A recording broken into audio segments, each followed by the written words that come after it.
having the conversation. And so part of what we're discussing this afternoon, I'm very thankful that Cuffy250 has organized this forum, and they're continuing to organize these conversations. So part of the objective is to reorient us, as well as, and once we're reorienting, then the actions will follow. So with, I'd like to introduce you to the members of the head table. And the members of the head table are our comrade leader, Aubrey Norton. And Aubrey Norton is the recently elected leader of the People's National Congress Reform and the leader of the opposition. He started his political activism in 1972 in the youth arm of the People's National Congress, the Young Socialist Movement.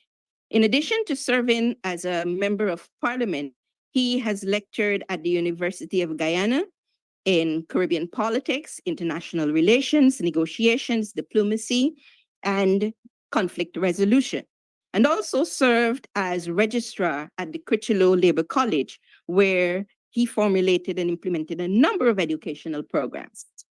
And next to this is my left. Thank you. Thank you. To the left of Mr. Norton is Ms. Olive Samson, and she is the executive officer of the International Decade for People of African Descent Assembly, IPADG, the coordinating mechanism tasked with implementing the goals of the United Nations Decade for People of African Descent. Prior to her appointment as CEO of IPADG, Ms. Samson served for over 30 years in leadership positions within the U.S. Department of State. She began her career working on economic development programs in Latin America and Sub-Saharan Africa under the leadership of the U.S. civil rights leader, Dorothy Height, in the International Division of the National Council of Negro Women and at the Inter-American Foundation. Ms. Samson has a long history of volunteerism and in the African, Guyanese, and African American communities. And to Mr. Norton's, thank you very much. To Mr. Norton's right, we have Dr. Henry Jeffrey, who is no stranger to us. And Dr. Jeffrey is a political consultant and newspaper columnist. Previously, he served as a senior lecturer in politics at the University of Guyana and held the position of minister in the government of Guyana from 1992 to 2008. Among his publications are Socialist Theory on Cooperatives and Guyana Politics, Economics, and Society with Colin Baber, and Problems of the Development of the Guyanas, and Political and Ethnic Dominance in Guyana. And we also have online Dr. David Hinds. Dr. David Hinds, oh, you didn't give it up for Dr. Henry Jeffrey. Thank you. Thank you very much. So we also have Dr. David Hinds. Hi, Dr. Hinds, who is online. And Dr. Hinds is a longtime political activist and member of the Working People's Alliance, and recently elected the lead of, and was recently elected to lead that political party. This is the WPA. He is a strong voice in the fight for the rights of African people, particularly in Guyana and the wider Caribbean. David is an associate professor of African and African American studies with a concentration on Caribbean and African diaspora studies in the School and Social Transformation at Arizona State University in the United States. His research interests include governance and politics in the Caribbean, race, ethnicity, and politics in the African diaspora. African diasporan popular music and sports as political discourse, and Black political leadership. The last person, thank you very much. And we should have had Mr. Nigel Hughes with us this afternoon, but unfortunately, he is not well. And so he will not be joining us physically this afternoon. I'm hoping that he can uh, still join us online, not necessarily to participate, but maybe perhaps to um, be a part of the conversation. So Mr. Hughes will not be able to join us, and we wish Mr. Hughes a speedy recovery. So these are the members of the panel for this afternoon, and I'm not going to delay you any further, but I would like to say something. Albert Einstein said that the fate of humanity is entirely dependent upon its moral development. And I leave you to ponder on that as you listen to the speakers. The faith of humanity is entirely dependent, not on economics, not on all of these other things, is entirely dependent upon its moral development. I'd now like to invite to the podium Ms. Olive Samson with she will be our first speaker. Over to Ms. Samson.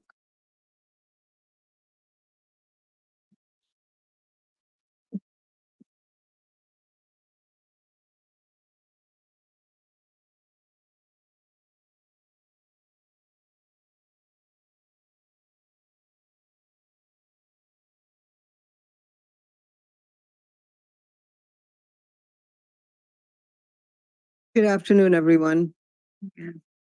Thank you for the introduction, Madam Moderator. Good afternoon, fellow panelists.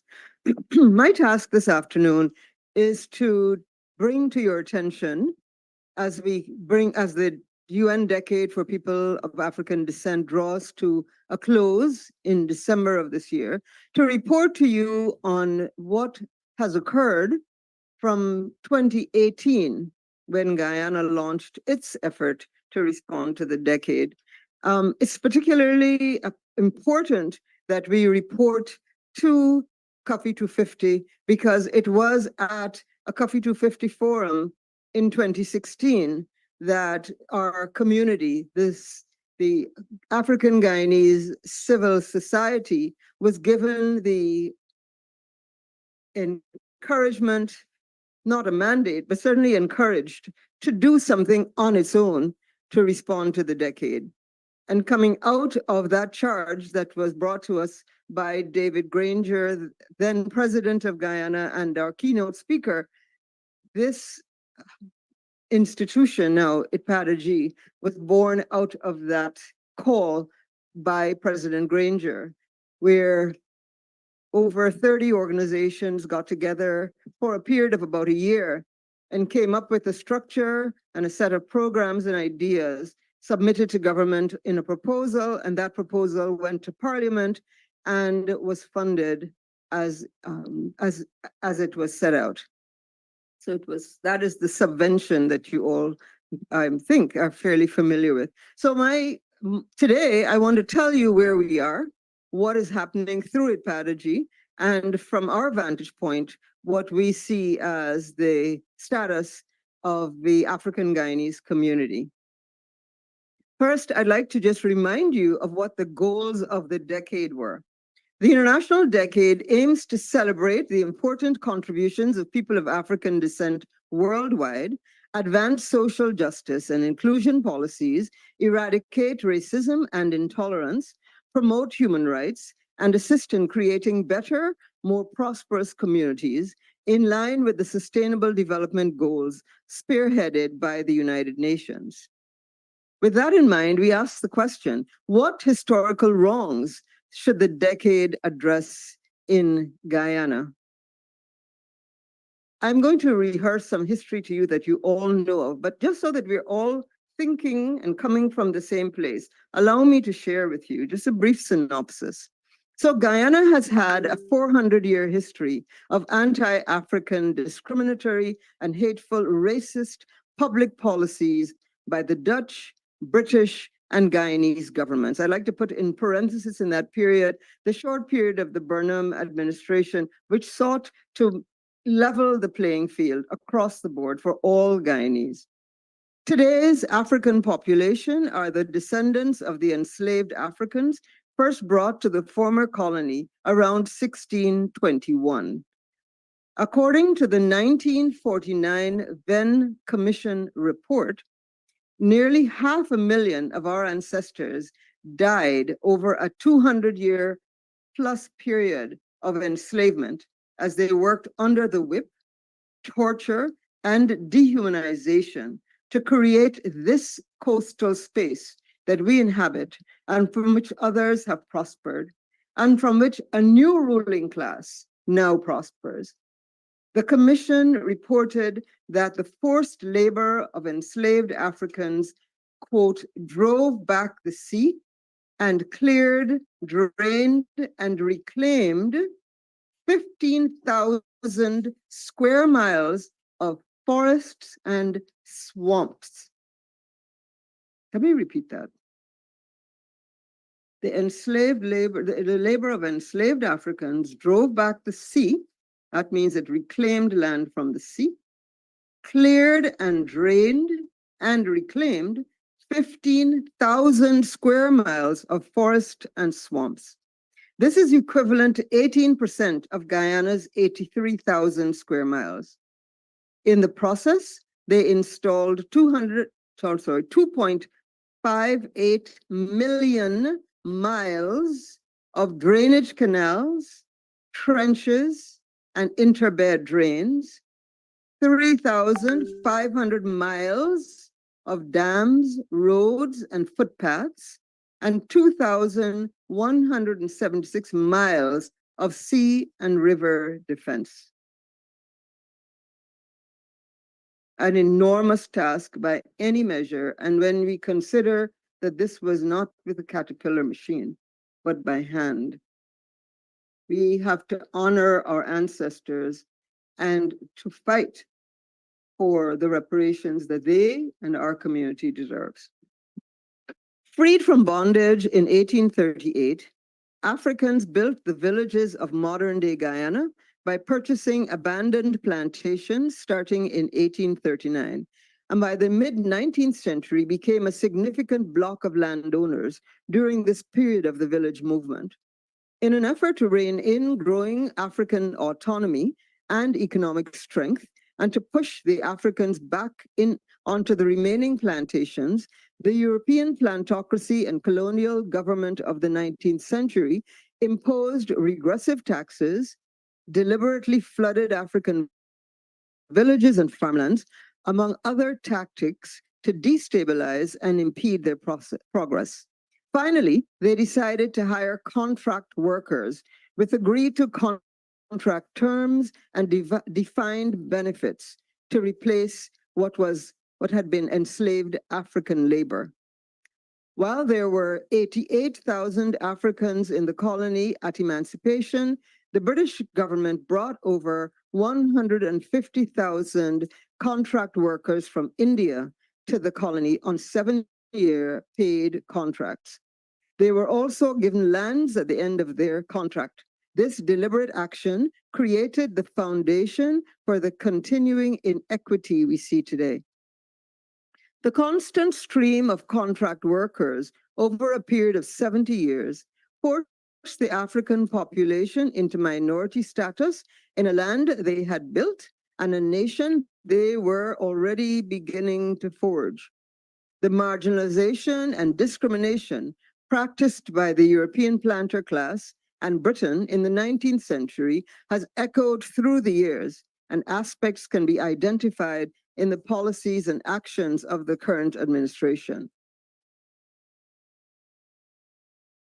Its policy position is made clear as it ignores its obligations under the UN Decade for People of African Descent. Instead of developing programs for transformation and development, it doubles down on patronage and clientelism, through individual cash grants and other strategies of buying loyalty. That sets the tone. That's our history.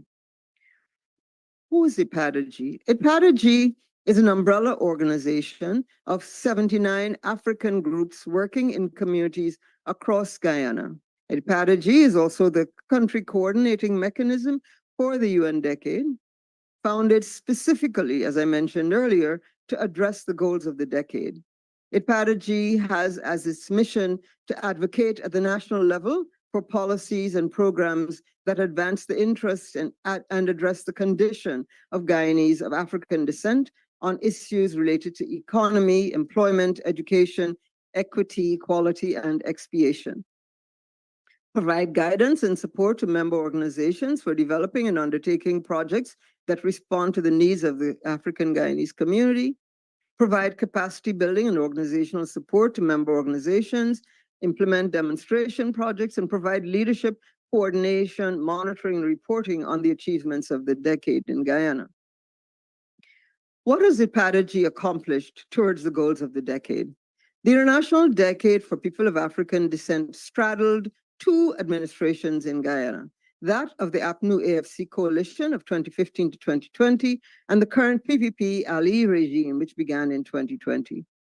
From August 2016 to August 2020, we should note that while neither regime articulated a government-led, dedicated plan for the decade, the Granger-led administration called upon African Guyanese groups to take collective action in pursuit of the goals of the decade and indicated its willingness to consider and support a feasible proposal forthcoming from the collective for activities in keeping with the goals of the decade. To this end, the administration recommended focusing on economics, education, employment, equity, and expiation. And from 2016 to 2017, as I earlier mentioned, community groups worked together to create this organization, IPADG.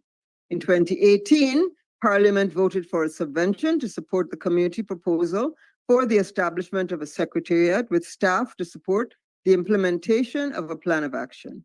Subvention funds were used to develop a strategic plan for policies, programs, and projects intended to advance social justice and inclusion policies, eradicate racism and intolerance, promote human rights, and assist in creating better, more prosperous communities through building capacity, providing technical assistance, developing and launching the IPADG Credit Union, providing technical assistance to small business, cooperatives, women and youth entrepreneurs, building capacity, as I said earlier, for member organizations, small businesses, young entrepreneurs, farmers, and agro-processors, engaging youth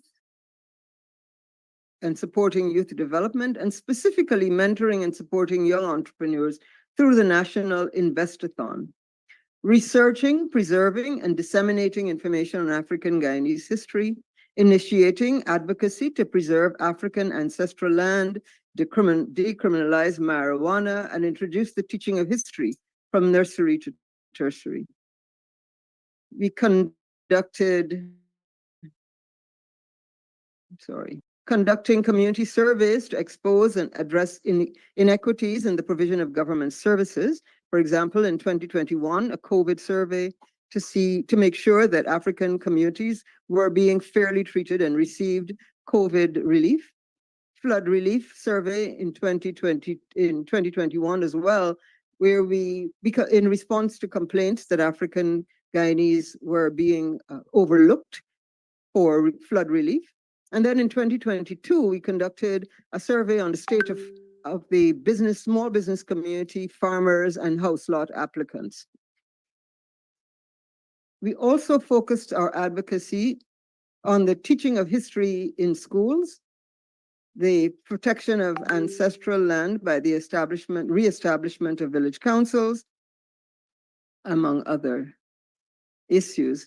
Critical to our success from 2018 to 2020 was a meeting with President Granger to review our work plan and seek the support of the administration. This meeting facilitated engagement with the cabinet and collaborations with several ministries, which provided technical assistance for training programs for small business cooperatives, farmers, livestock producers, provided a one-time $10 million grant for $10 million fund for sub-grants, which were awarded to 10 cooperatives and small businesses across 5 regions, approved the use of public facilities to conduct conferences, training programs, lectures, and other activities, approved access to the national publicly owned electronic and print media to disseminate information in conformance with the goals of the decade to, for example, advertise programs or inform the public about our history as a means of building cohesion through a common understanding of and respect for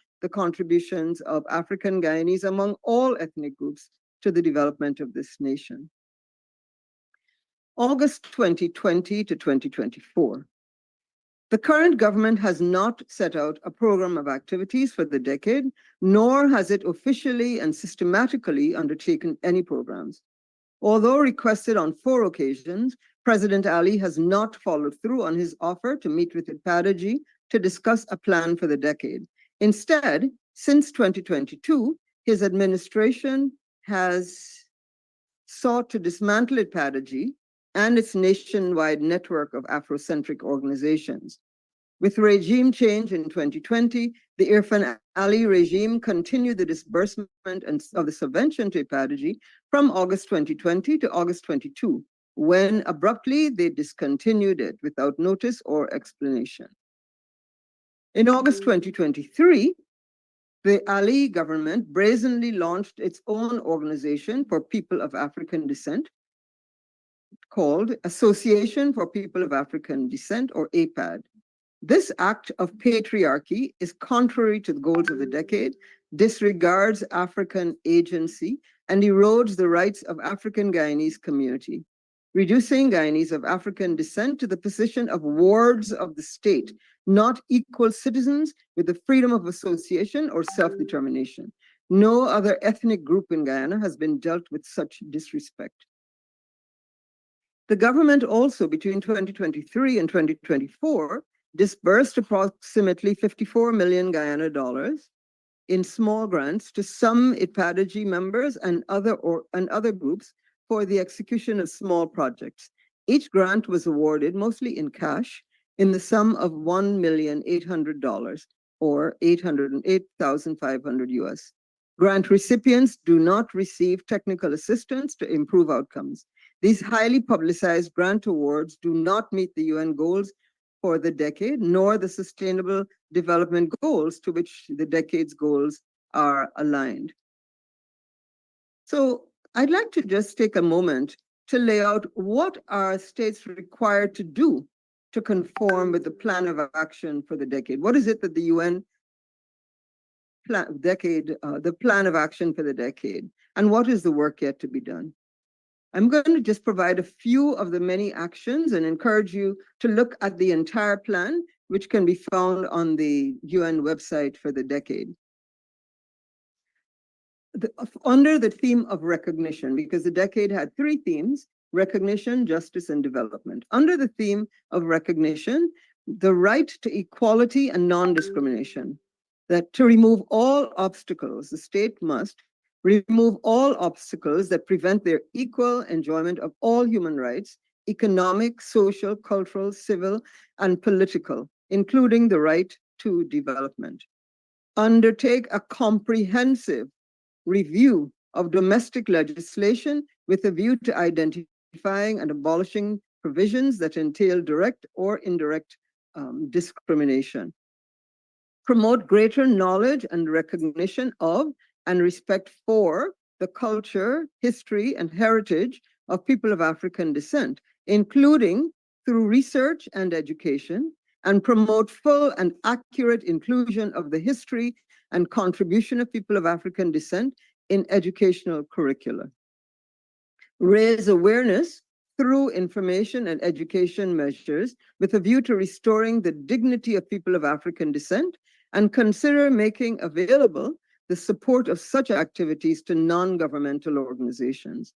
Ensure that textbooks and other educational materials reflect historical facts accurately as they relate to past tragedies and atrocities, in particular slavery, the slave trade, the transatlantic slave trade, and colonialism, so as to avoid stereotypes and the distortion or falsification of these historical facts, which may lead to racism, racial discrimination, xenophobia, and related intolerance, including the role of respective countries asking for research on the British, Dutch, and other colonizers. One other under recognition that I'd like to share, information gathering. In accordance with paragraph 92 of the Durban Program of Action, states should collect, compile, analyze, disseminate, and publish reliable statistical data at the national and local levels, and take all other related measures necessary to regularly assess the situation of people of African descent who are victims of racism, racial discrimination, and related intolerance. Such statistical data should be disaggregated in accordance with national legislation, upholding the right to privacy and the principle of self-identification. The information should be collected to monitor the situation of people of African descent, assess progress made, increase their visibility, and identify social gaps, and so on. Right? It should also be used to assess and guide the formulation of policies and actions to prevent, combat, and eradicate racism, racial discrimination, and related intolerance. Under the theme of justice, states are called on to ensure that people of African descent have access to justice.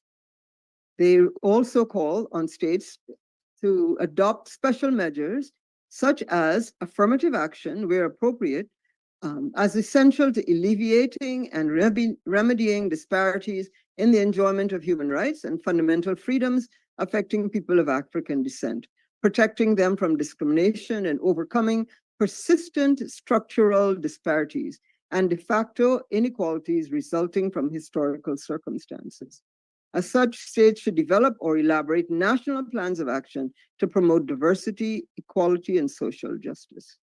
And that continues. The third mandate of the decade was development.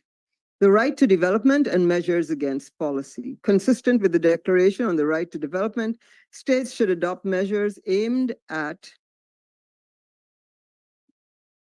guaranteeing active, free, and meaningful participation by all individuals, including people of African descent, in development and decision-making related to and in fair distribution of benefits resulting therefrom. Recognizing that poverty is both the cause and a consequence of discrimination, states should, as appropriate, adopt or strengthen national programs for eradicating poverty, reducing social exclusion, etc.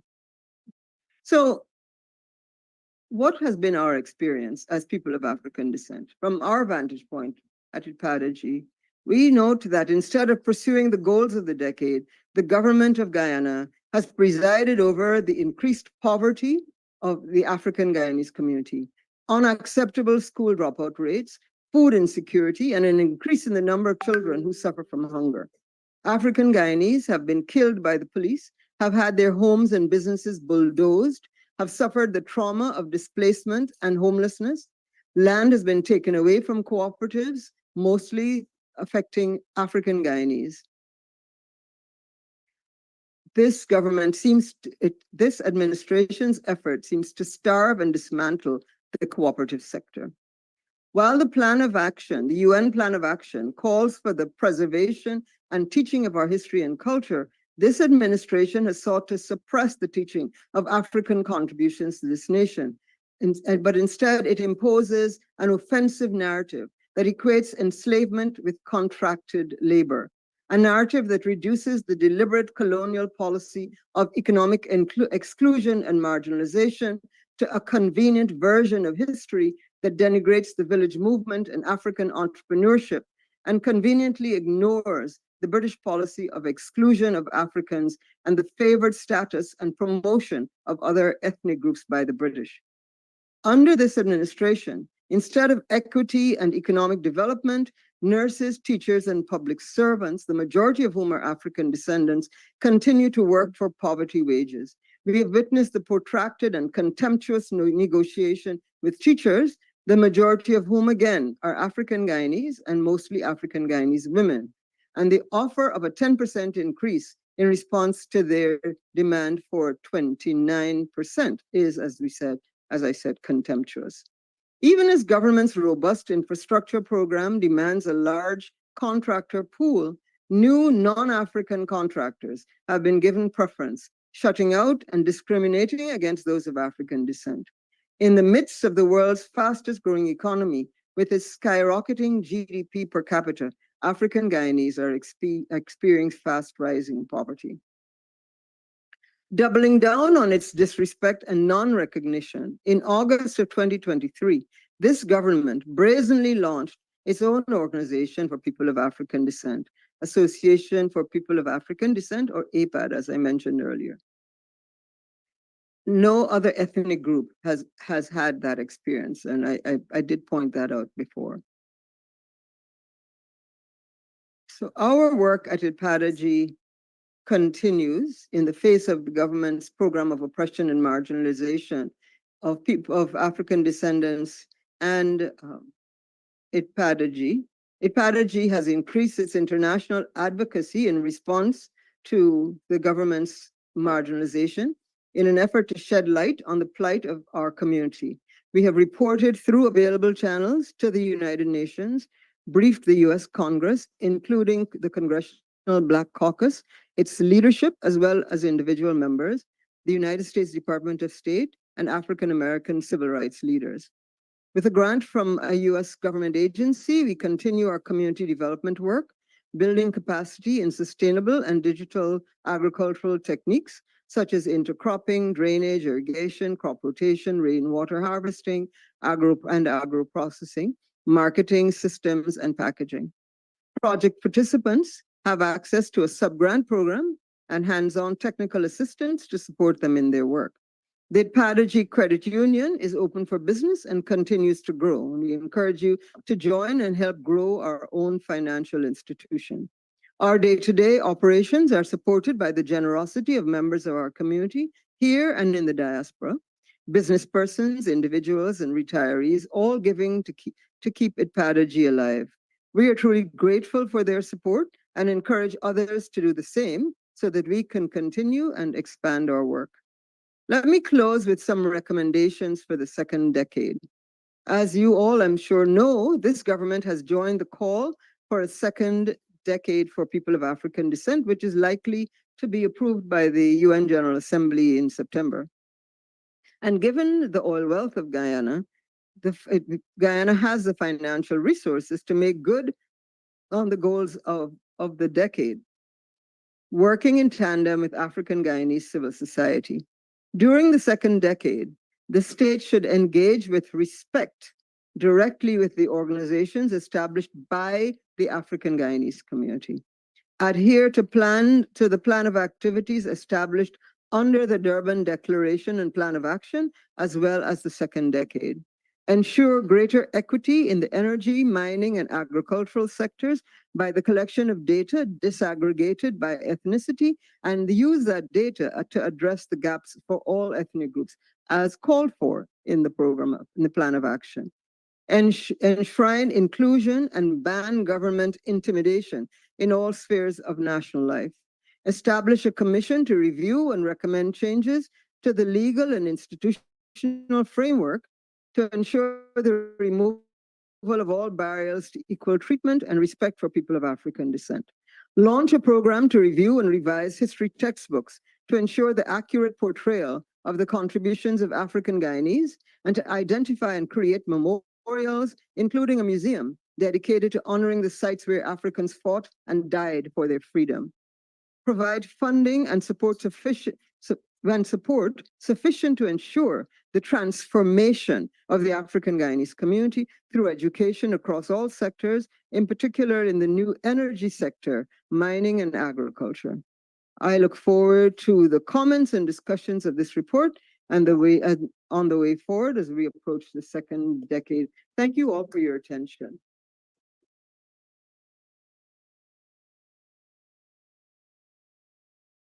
Thank you very much, Ms. Olive Samson, for that very insightful report on the state of Guyanese, of the Africans in Guyana. And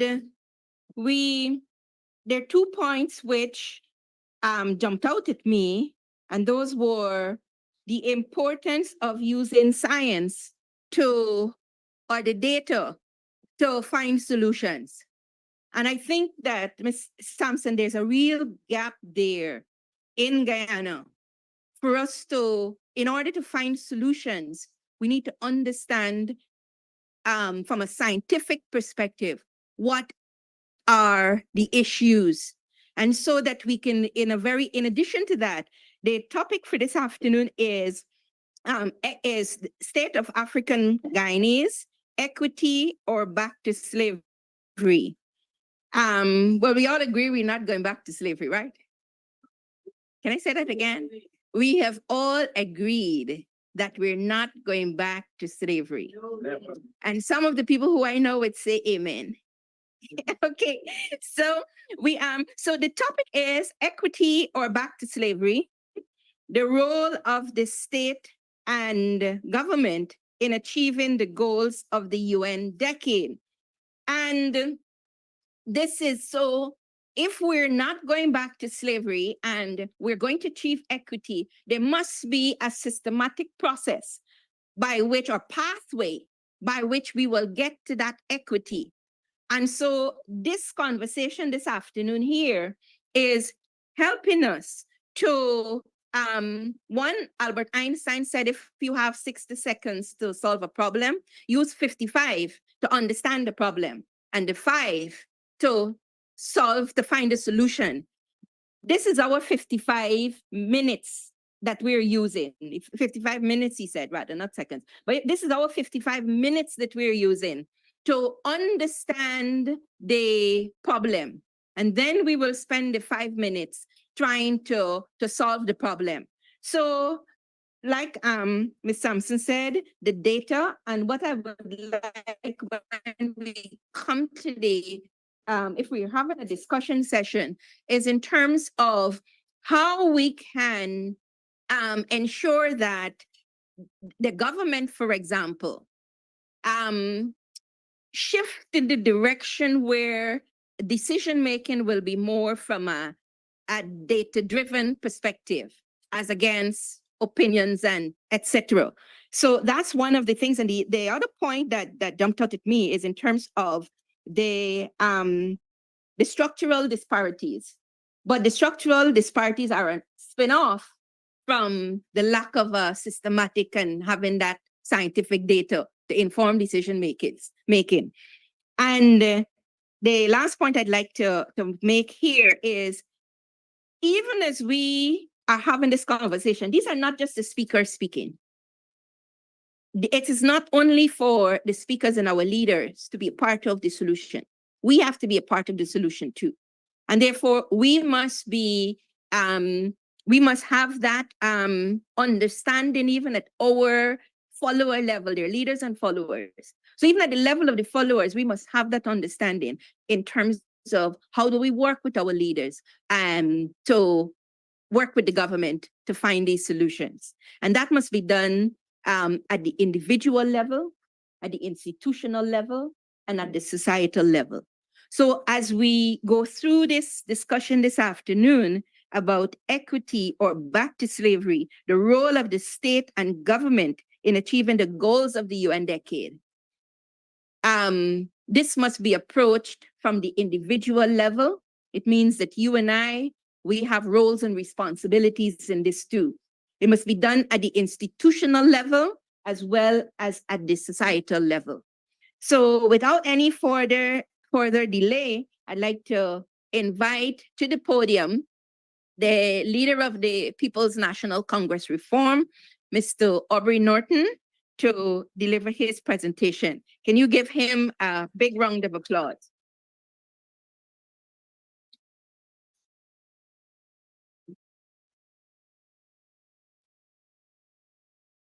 Good afternoon. Thank you, Madam Moderator.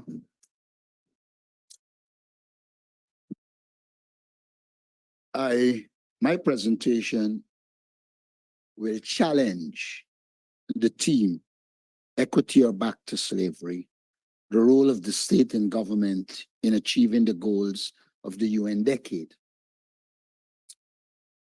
I do not believe that we should focus on the role of the government. We must deal with the issue, but to me, to make it the focus tends to give the government more power than it has. I agree, a government is a powerful institution, but dealing with the African question demands more than government. First, there needs to be a vision. Every African, every community, every African family, each one of them has to have a clear vision of where they want to be in the future. If you do not have a vision of where you want the African community to be, then it is very difficult, even with government assistance, to achieve your objectives because you yourself are not clear as to where you're going. Deriving from that vision should be a plan that gives us clear direction as to where we want to go. I remember when the year of African descent emerged, the party that I now lead then decided that they were not going to participate. And a number of us mobilized African Guyanese and participated. And from that, we produced a plan as to where we needed to go. I remember the government acknowledged receipt, but the only thing they sought to do was to extract from it the social element, and I think they brought Miriam Makeba, which at the time I thought was ridiculous, not the bringing of her, the fact that you only extricated that. Now, even before we arrive at this question of equity, we have to understand the role of the state. For me, the role of the state is to facilitate equal development, African, indigenous people, etc. But if we restrict it to equal development, then you can run into problems. And that is why I prefer equity over equality. Because equity allows you to deal with the deficit. Aristotle made the point years ago, there's no equality among non-equals. And therefore, if at this stage, we don't have similar resources, etc., to talk purely of equality is not the best thing. It is best to speak about equity in which you seek to give more to deal with the gap at the ethnic level. Now, to do all of that, the most critical thing for me is organization. We have got to work out clearly how are we organizing the African community to achieve the objectives we set ourselves. We don't achieve much without organization. Most of you know I am leading the PNC, and the first task I undertook in the PNC was to put back the organization that allows it to function. That is a process that continues. You have to have organizational capabilities. And so for me, the seminal task at this stage is to put in place a proper African organization which impacts the family, the community, and the national society. If we don't have that organization, we're in trouble. The fact that the government can go into communities and bribe young Africans to do nonsense is indicative of the fact that we lack the organizational capabilities to influence our youth, and therefore we have to rectify that. So I put organization as critical. The second critical thing for me is consciousness. Consciousness. Our people are only motivated to act in two ways, in my opinion. One, where the conditions force them to act. And two, where they are conscious of their position and they feel compelled to act because of their understanding. And therefore, I believe one of the things we have to do in the African community is to raise consciousness. African Guyanese should be made conscious of their interests. And here your plan will come in, what they set out to do. And therefore, they will be able to detect anything that seeks to divide them and cause them to go against their interests. Unless we have that level of consciousness, we're in trouble. And so I do believe that there is need for a program to raise the consciousness of African Guyanese, not only of Guyanese and Africans, but Africans wherever they are. And I'll come to that towards the end of my presentation. So we have got to do human resource development. We have got to develop the resources we call Africans. I am one who believes the basis of development is human resource development. We have to create the conditions for them to get the skills they need to operate in this society. We have to create the conditions for them to get education, etc. And so that human resource development plan, and I'll give you a practical example. In the report, in the program that I spoke to you about that we did when the first year was launched, we had put in it the development of African Guyanese in the fishing sector. And we had indicated that there is need for the resources and for the training of African Guyanese to be involved in fishing. Of course, it was not implemented, but I always say to people, Forbes Burnham told us years ago that there's no way Guyana should be importing saltfish. I remember him saying saltfish is fish, sun, salt, and a little bite to watch it and pick it up when rain coming. That's before we meet the technological level of solar and so. And he went down that road. But you know who are the exporters and the main producers of saltfish today?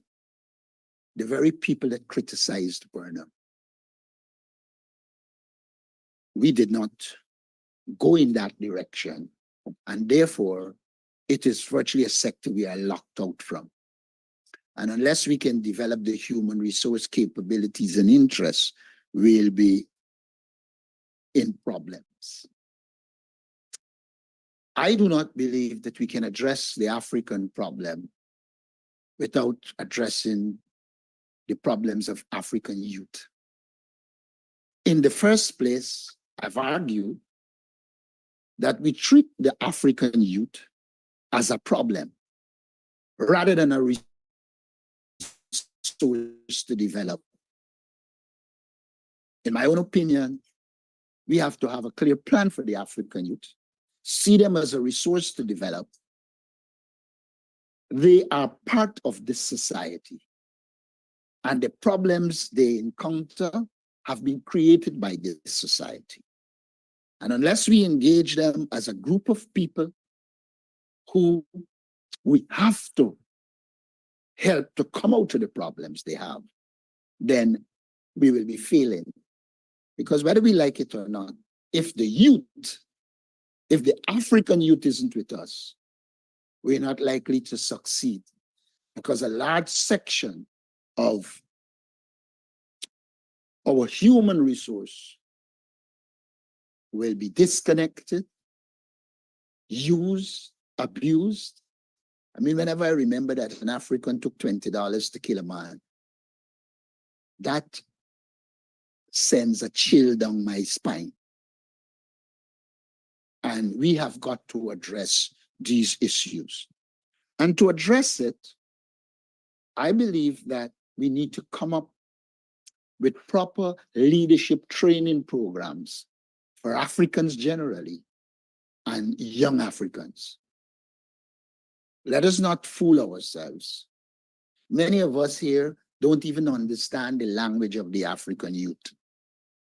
Unless you train the young people amongst them, improve their consciousness, improve their organizational ability, and get them to work with the African youth, we are in trouble. Because I told a youth forum last night, don't tell me this nonsense about future leaders. To the extent that we don't understand the youth, we have to find youth leaders who are present leaders to help us lead the youth. Failure to do that, we're going down the wrong road. And so I do believe that there is need for the African community to do talent spotting and identify those youth leaders, train them, give them the level of consciousness at the political level, at the economic level, at the socio-cultural level, and allow them to give leadership to their cohort, the youth. And so I see them as a resource to develop. We came through a process in which we were told singularly, take education. So many of us took education. I always tell people my father had a shop, and I don't recall one day telling me I should take over the shop. He always said to me, take education. He saw education as the sole vehicle for emancipation. We now have got to say, take education, but also develop your entrepreneurial skills. Unless we have a large core of people that can create jobs and give African youths jobs, again, we are in deep trouble. And so I would say to you, one of the things that should be part of the program is a proper program of financial literacy and small business development, so that we begin to reorient our young people to understand that they have to move in the direction of business. And therefore, they need to understand financial literacy. They need to understand small business development and do the work that is required to become entrepreneurs. We can return to government tomorrow, and you can have the resources at your disposal. But if you don't train the people to utilize those resources, you will end up crying and not achieving our objectives. And that is why today I'm trying to say to you, let us get to the root of the problems rather than the top of it. And so in approaching the youth, I think at the community level, we have to have a message of saying to African villages, develop sustainable communities. Develop sustainable communities. I never understand and will never understand why, if you want, what they call it, these PVC pipe, if you wanted one of those, what you call it, you got to run to somebody outside of the African community. You should really be able to buy it in the community. So we have got to begin to focus. I am not anti-Chinese, but the Chinese have moved into Plaisance, and I have not changed buying from the people I buy in Plaisance. Because for me, if we are having sustainable businesses in Plaisance, in BV, in Buxton, then the Chinese could come, and if we have the level of consciousness, they will close. Because we are conscious of the fact why we need to produce sustainable communities. And so I think we need to put as an objective the creation of sustainable African communities. If we don't do that, then you're in trouble. Why is it you building in a village and you can't buy your cement in the village? You can't buy the materials you need. And that for me is a critical issue that has to be addressed, this question of sustainable communities. And as we do that, we have to encourage intergenerational preparation.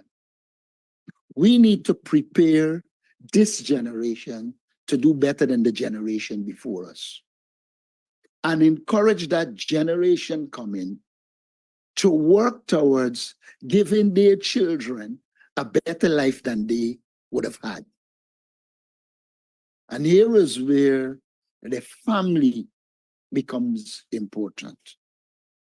We can look at everybody, condemn them, say whatever we want.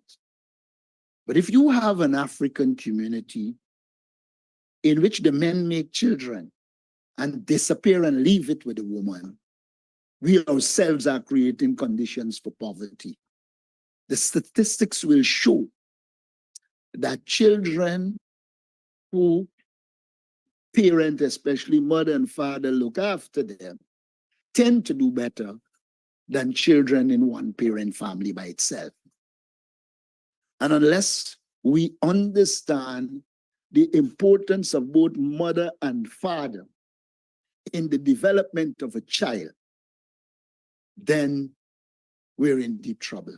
I always tell the people of a story in Plaisance where there was this little child that used to always come for assistance. And I was skeptical. But then after time and the child come and I said, look, I'll give this child money, give the child money, go to school.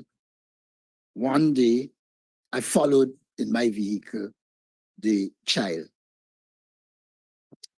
And having given him the money, he went straight to St. Gabriel's school.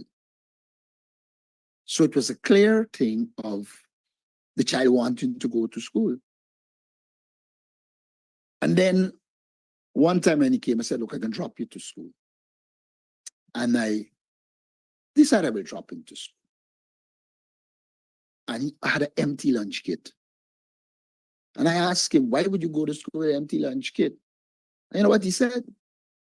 That all the children got a lunch kit. And he would go behind the school with the empty lunch kit. But that's not the bad part of the story. I began to query. And his father was an African Guyanese who every Thursday night on Plaisance line top, having a ball, spending the money, but refuses to look after his child. That's the point I want to make. Unless we can get that message into the African Guyanese community, that they need to focus on the family, particularly the children. I can't make nobody live with a wife or live with a lady they didn't like. But in the context of the one-parent family, the male African has to live up to his responsibility and help us to produce families that are sustainable. And so I believe intergenerational preparation is important. We need to prepare this generation to do better than the previous and ask the next generation to do better than the generation before. Now, we cry a lot about land. We cry about land. That's no problem. But we have land that we aren't doing anything about.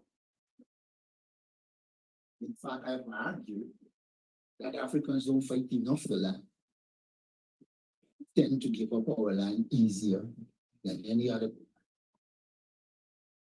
So I'm saying we need to be able to recognize that land is critical and that we should do everything to ensure we maintain land and we get land. But land in itself solve the problem. The big problem as I see it, I've already mentioned those about financial literacy, etc., the knowledge. But the big problem as I see it is the question of investment funds for the land. And whatever program we develop, we have to have a clear strategy to develop, to get finances, to help the African Guyanese, not to waste it and pour it down, but prepare them in a way that they can use it and transform the land into real wealth.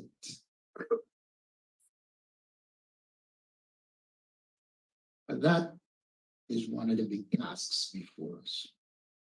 And I want to say this. We have got to have a movement of African Guyanese collaboration with Africans in Africa. A lot of times, when we talk about wealth, we seem to forget there are wealthy Africans all across the world. And we tend to believe that the resources can only be mobilized under USA, British this.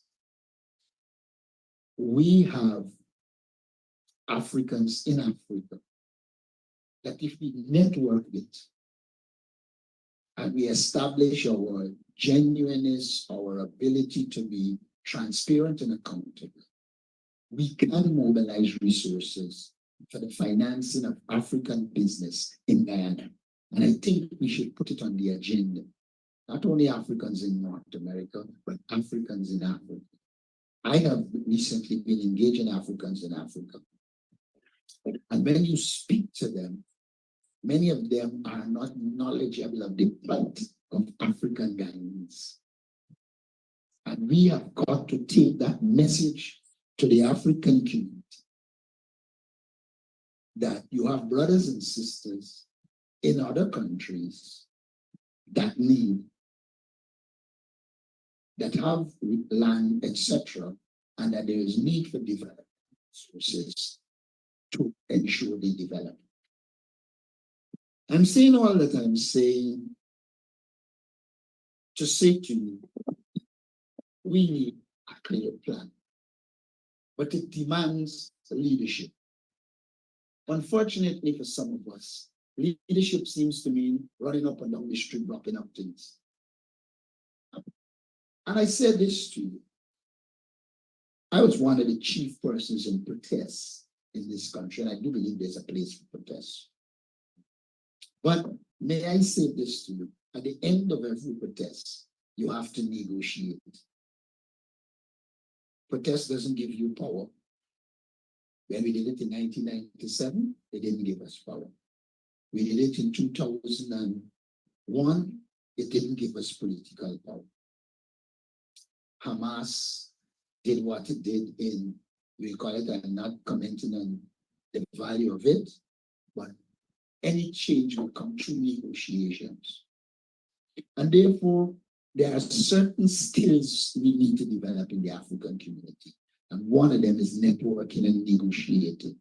And if we can develop our networking and negotiating skills, we'll do better. But that demands self-discipline. Self-discipline. In my address to the party Congress, I said, clear, we need to be self-disciplined. And I use self-discipline to mean this ability to do what we have to do at the time when we have to do it properly without anybody telling us to do it. If we can't cultivate self-discipline in the African Guyanese, again, we're in trouble, because once you aren't there, nothing will be done. But if you develop a core of self-discipline, then we can get it done. Leadership in the African community demands problem-solving skills. The only reason people want you as leaders is if you would help solve their problems. And as we train our young people, we need to provide them with problem-solving skills. We need to provide them with a clear understanding of the psychology of the African person. Africans got their own psychology. Don't let nobody from Africa got their own psychology. They're criticizing themselves. Others do things, they look for reasons why they did it. Unless we learn that yes, criticism of ourselves is useful, but just criticisms for criticism's sake will always damage us. And we have got to encourage the African guys to understand there are elements of the psychological mindset that need to change and work to change them. You don't have to go very far to see and to understand the average African Guyanese perception of Africa and Africans. And unless that changes, and so I'm saying, yes, we need to pursue equity. Yes, there's a role for government. But the only way we are not going back to sleep is if we have a clear vision, a clear plan to take us forward.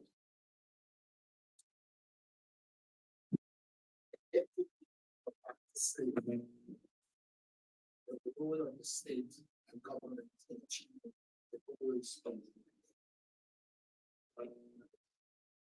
us achieving the goal of the UN demands our own vision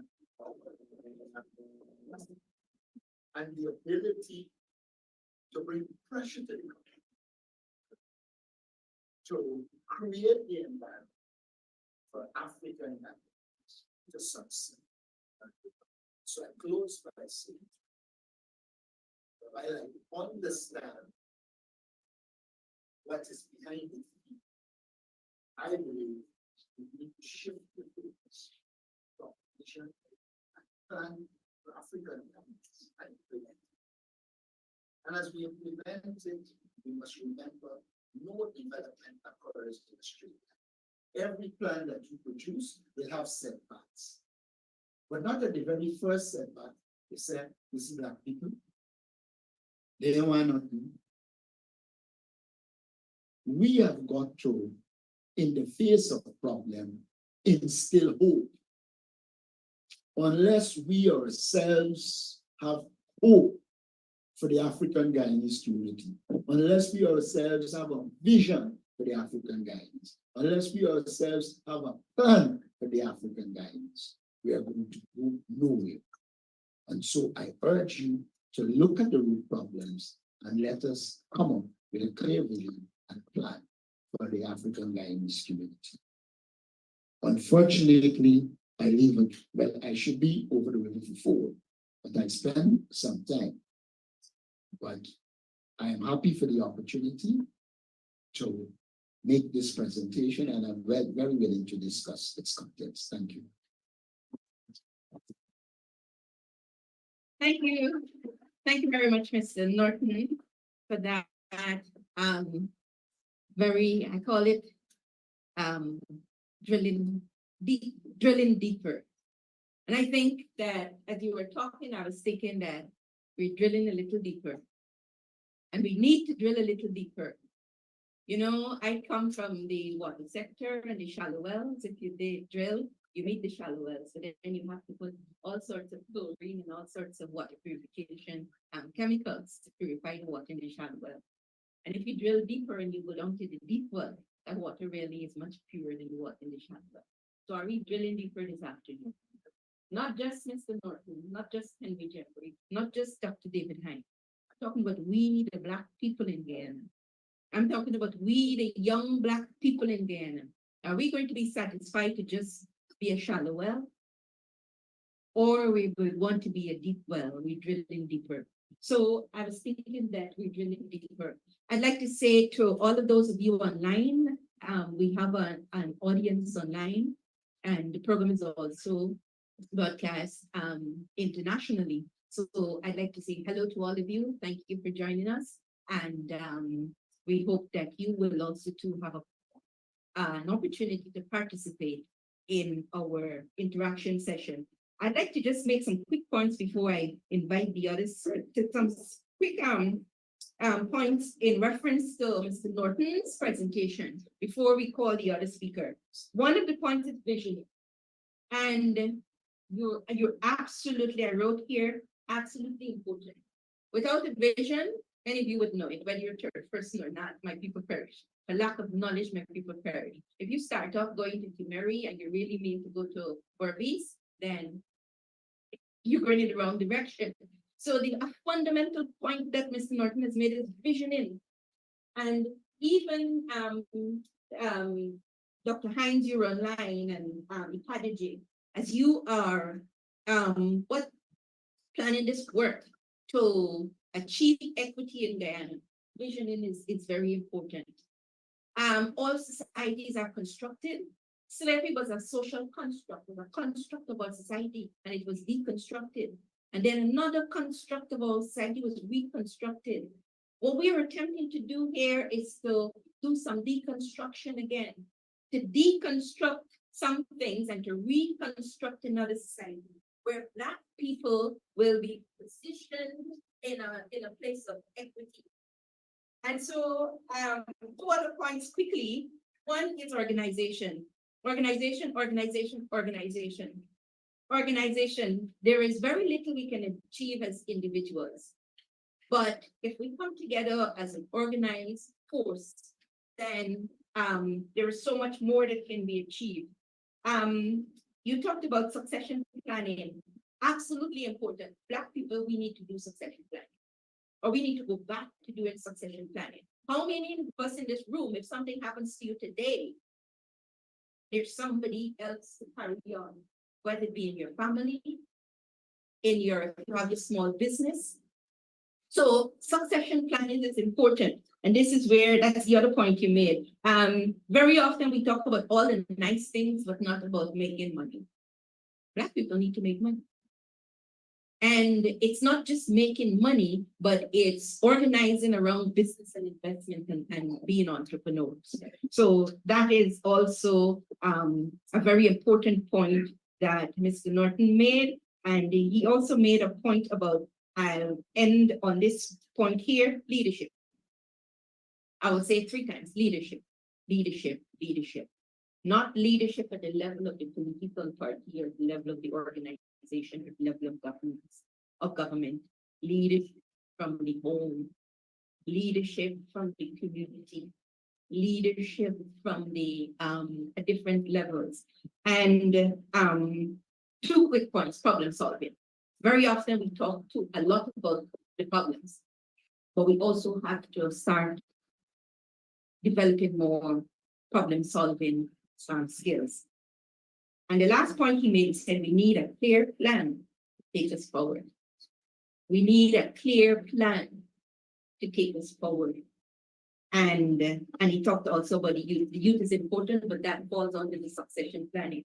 So I think we're really drilling deeper this afternoon as we try to reconstruct the Black community in Guyana and to locate that Black community in the wider Guyanese community, and in the wider global community, but where there is more equity. All right, so I'd now like to, without any further delay, our next speaker is Dr. David Hinds, and Dr. Hinds is online. Dr. Hinds, are you there? Yes, I am. All right.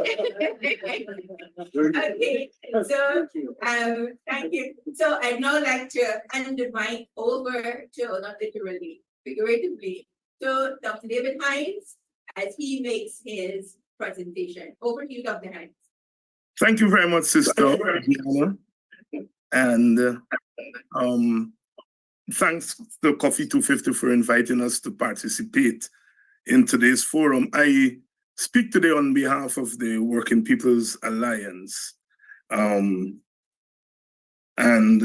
we think that this is a timely forum and a timely topic. We start by accepting the mandate of the United Nations as regards African people, the International Decade.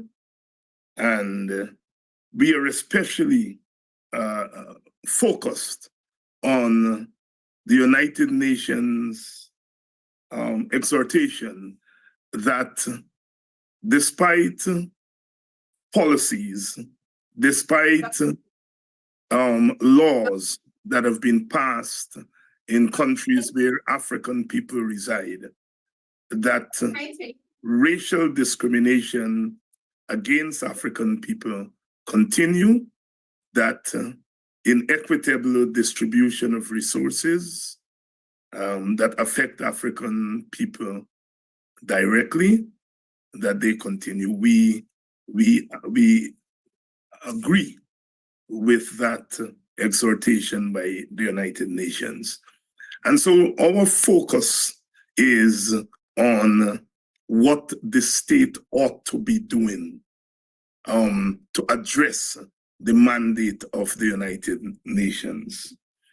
We feel that the condition of African Guyanese today is as a result primarily of decisions taken by the state, the slave state and the post-slavery state, that the actions of the state have contributed tremendously to the present condition of African Guyanese that was pointed out by Sister Olive and to some extent by Brother Aubrey.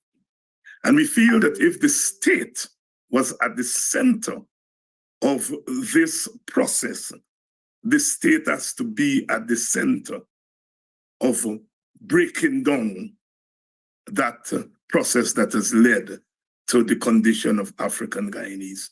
We are not unapologetic about that. We believe the state in any society has a central role to play in the welfare of its citizens.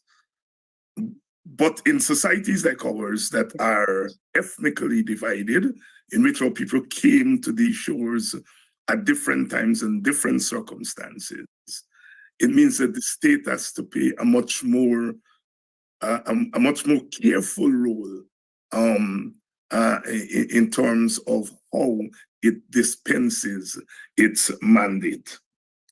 We accept the notion that reparations, and we understand reparations to mean repair of the condition of the subjects, that reparations are due to African Guyanese from the slave state, the plantocracy, and reparations are also due from the post-emancipation state, because the post-emancipation state inherited both the liabilities and the assets of the slave state. And it has a moral responsibility and a political responsibility to correct the wrongs that that post-slavery state committed against ethnic groups in Guyana. In this case, we're talking about African Guyanese. Sister Olive went through all the actions of the state against the political economy and the development of African Guyanese. So we in the Working People's Alliance, hold the state as responsible as the slave state for helping to correct the problems that African Guyanese face today. Yes, formal slavery is over, but in the words of Eusi Kwayana and Chaiko Kwayana, African Guyanese are today feeling the scars of bondage. And it is those scars of bondage that the state has a central role. I do agree with my brother Aubrey that African Guyanese families, individuals, communities, organizations have a role to play. But I feel very strongly that even if those institutions get everything right, without the intervention of the state, the African Guyanese condition would not, in a structured way, change for the better. It is in that regard that the Working People's Alliance feels that development in Guyana has to be seen at three levels. The first level is, of course, the national level. The second level is the regional level. We feel that Guyanese development in the era of our petro state cannot be just a development of Guyana alone, but Guyana within the context of the wider Caribbean. And thirdly, we feel that there has to be an ethnic development thrust of the state. So we see development at three levels: the national, the regional, and the ethnic. And the ethnic is not always spoken about in development, largely because our leaders at the time of independence were attempting to do nation building. And in the process of doing nation building, necessarily and perhaps unnecessarily, the intra-nation building, meaning the ethnic building, the building of the ethnic communities fell through the crack. We feel that in this era of plenty, ethnic development has to be at the center of our developmental trajectory, hence our three-pronged approach to development. If we have anything to do with government and the state and the management of the state, one of the first things we will launch is a village renewal program, that the state will launch a village renewal program. Most of our people live in villages, and we cannot talk about development of people without talking about development where they are. Hence, our village renewal program. The first plank of that program would be the restoration of the village councils. That we feel at that basic level of governance, the people need to have a say in what happens in their community. And so we would support and fight strongly for the restoration of the village council system to empower our people in their villages to take charge of their own development at that basic level. Of course, village council will be restored not just to African Guyanese villages, but to all villages. But African Guyanese villages, ancestral villages, have a particular framework that a village renewal program should address. We would urge, as part of village renewal, is a restoration, a resuscitation of agriculture in our villages. The agriculture infrastructure, insofar as there are lands in the village, they are there. And we would build on the rate project that was initiated by the coalition government, in which they targeted 4 African Guyanese community. We would like to build on that and to broaden that to as many communities as possible. We feel that agriculture has been unfairly yanked away from Africans, starting in the immediate post-emancipation era right through to the present, that Africans have been forced to move off the land and to seek other forms of employment because the state deliberately undermined their agricultural economy. And so we feel that the state has to pump resources in the resuscitation of the agricultural economy in the African Guyanese community. Third, we would like to, as part of the government and the state, to focus and target small businesses to African Guyanese villages and the wards of the town where they reside. There are already the rudiments of small business in the African Guyanese community, but they can go so far. They're family small business, individual small business, but they can go only so far. The government has to take that initiative by the family and the individuals and take it to another level. And so therefore, as part of government, we will fight very strongly for that government to target as part of a formative action, small businesses in the African Guyanese community. Now we are aware that agriculture is flourishing in, let's say, the Indian Guyanese community.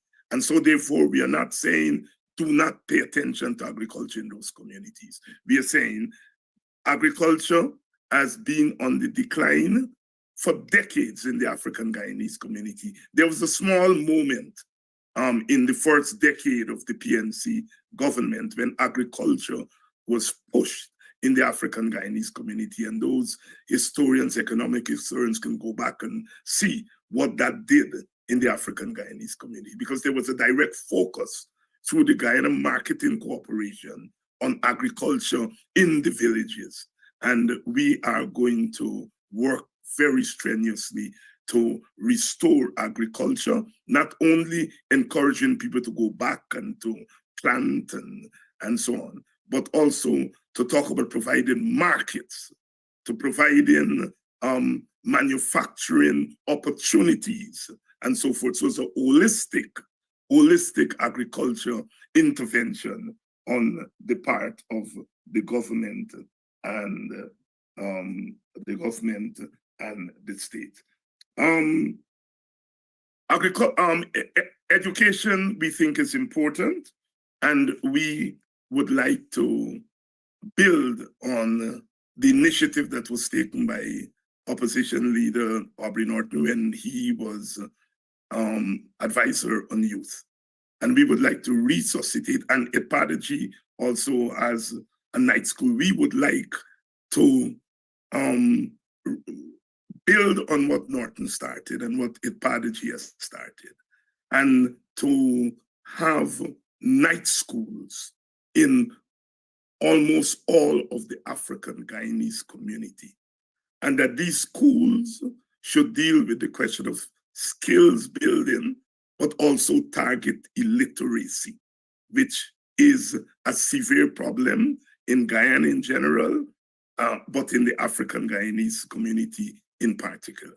And so we would urge that the state, the government, use the state to improve this network of night schools in which our adult parents and not so adult parents can go back to school, skills training, targeted skills training. Because we talk about agriculture, for example. So we want the skills training to be targeted to agriculture, to be targeted to the petro-state economy and the opportunities available there. We would like in our communities to use the government to build a cultural tourist industry. No other group in Guyana produce songs and dance and painting like the African Guyanese community. As we said, given the oppression that we went through, we found ways of speaking, ways of expressing ourselves. And so art is a ready-made, it's there. You know, we used to say in the old days, you know, we got so much mango that we throw away mango when mango season, but we got so much dance and poetry and drama in the African Guyanese community that we are throwing it away. And we feel that the government must take this resource and turn it into an economic outlet for African Guyanese, what I refer to as cultural tourism, that people come into the country, they can go into the villages, and you can have cultural troupes, you have museums, you have monuments. And so we developed that cultural tourism as a way of empowering our people economically where they live and to use the raw material that comes naturally to them. I want to also reiterate something that Brother Norton mentioned, and that is that we have to develop in our communities the habit of supporting our village economy. That things that are produced in a village, that we should engage in supporting those who provide those goods and services. When we talk about economics 101, we're really talking about countries and communities producing to serve themselves and selling, trading the excess. That is basic. And so we produce in our communities, and we have to support those products in our communities and earn enough so that it can circulate in the community, that our dollar can circulate 3-4 times in our community before it goes outside. The next aspect I would like to bring to your attention on behalf of the WPA is the question of equity in the economic sphere at the national level. We are already on record as proposing a cash transfer that is done by law, and that targets 10% of the oil revenue. In 2018, Professor Thomas calculated that to be $5,000 US, which is $1 million. It given what we are getting now, it's more, 10%. And we are saying that would go to each family regardless of race. And so that's a race neutral initiative that would have racial consequences, because if you're African Guyanese and you're left behind, then you will welcome such a cash transfer. And this is not the WPA going around to villages and sharing money. This is about something that is done via law, and the people are given their checks or whatever means, whether it's at the end of the month or the end of the year or every 6 months, 3 months, or whatever. The people, the financial people will advise us on that. But we are saying that 90% is left to the government to spend how they wanted to spend it. And we see what this government is doing in spending 100%. And we are saying take 10% and let the people decide how they want to spend. But Aubrey talks about family, he talks about individuals, he talks about community. He should welcome this initiative, because this initiative will put money in the hands of families and individuals to do some of the things that Brother Aubrey has talked about. We also, in tandem with that, have proposed a universal basic income for each Guyanese, that there should be a basic income for each Guyanese. And we feel that if you do that, then the economic security of the individual, of the family, will go a long way towards relaxation, and people would be in a better frame of mind to engage in national development. In addition to those, if you will, race-neutral economic initiatives, we would like to target the African Guyanese community by increasing wages. So we are increasing money in their pockets through a universal basic income, cash transfer. Now we are going to wages. The gap in terms of cost of living between the ethnic groups and between the social groups has to do with the capacity or lack thereof to buy what is being sold in the market. Often we cost the people who are selling the mangoes, they're raising the thing, they're raising the shallot, and so on. And that is only part of the problem. The big part of the problem is not so much the price of things, it's the inability of our working people to afford those things. And so we feel we have to increase the monetary and financial resources to them. And if we have anything to do with government, on the first day, we would call the unions in with the finance minister and others and sit down with the union and work out a livable wage for the teachers and the other public servants.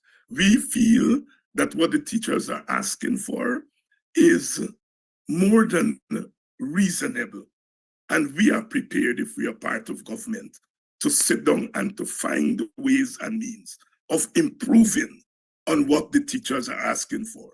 Because we feel that when we peruse the national coffers, we can afford it.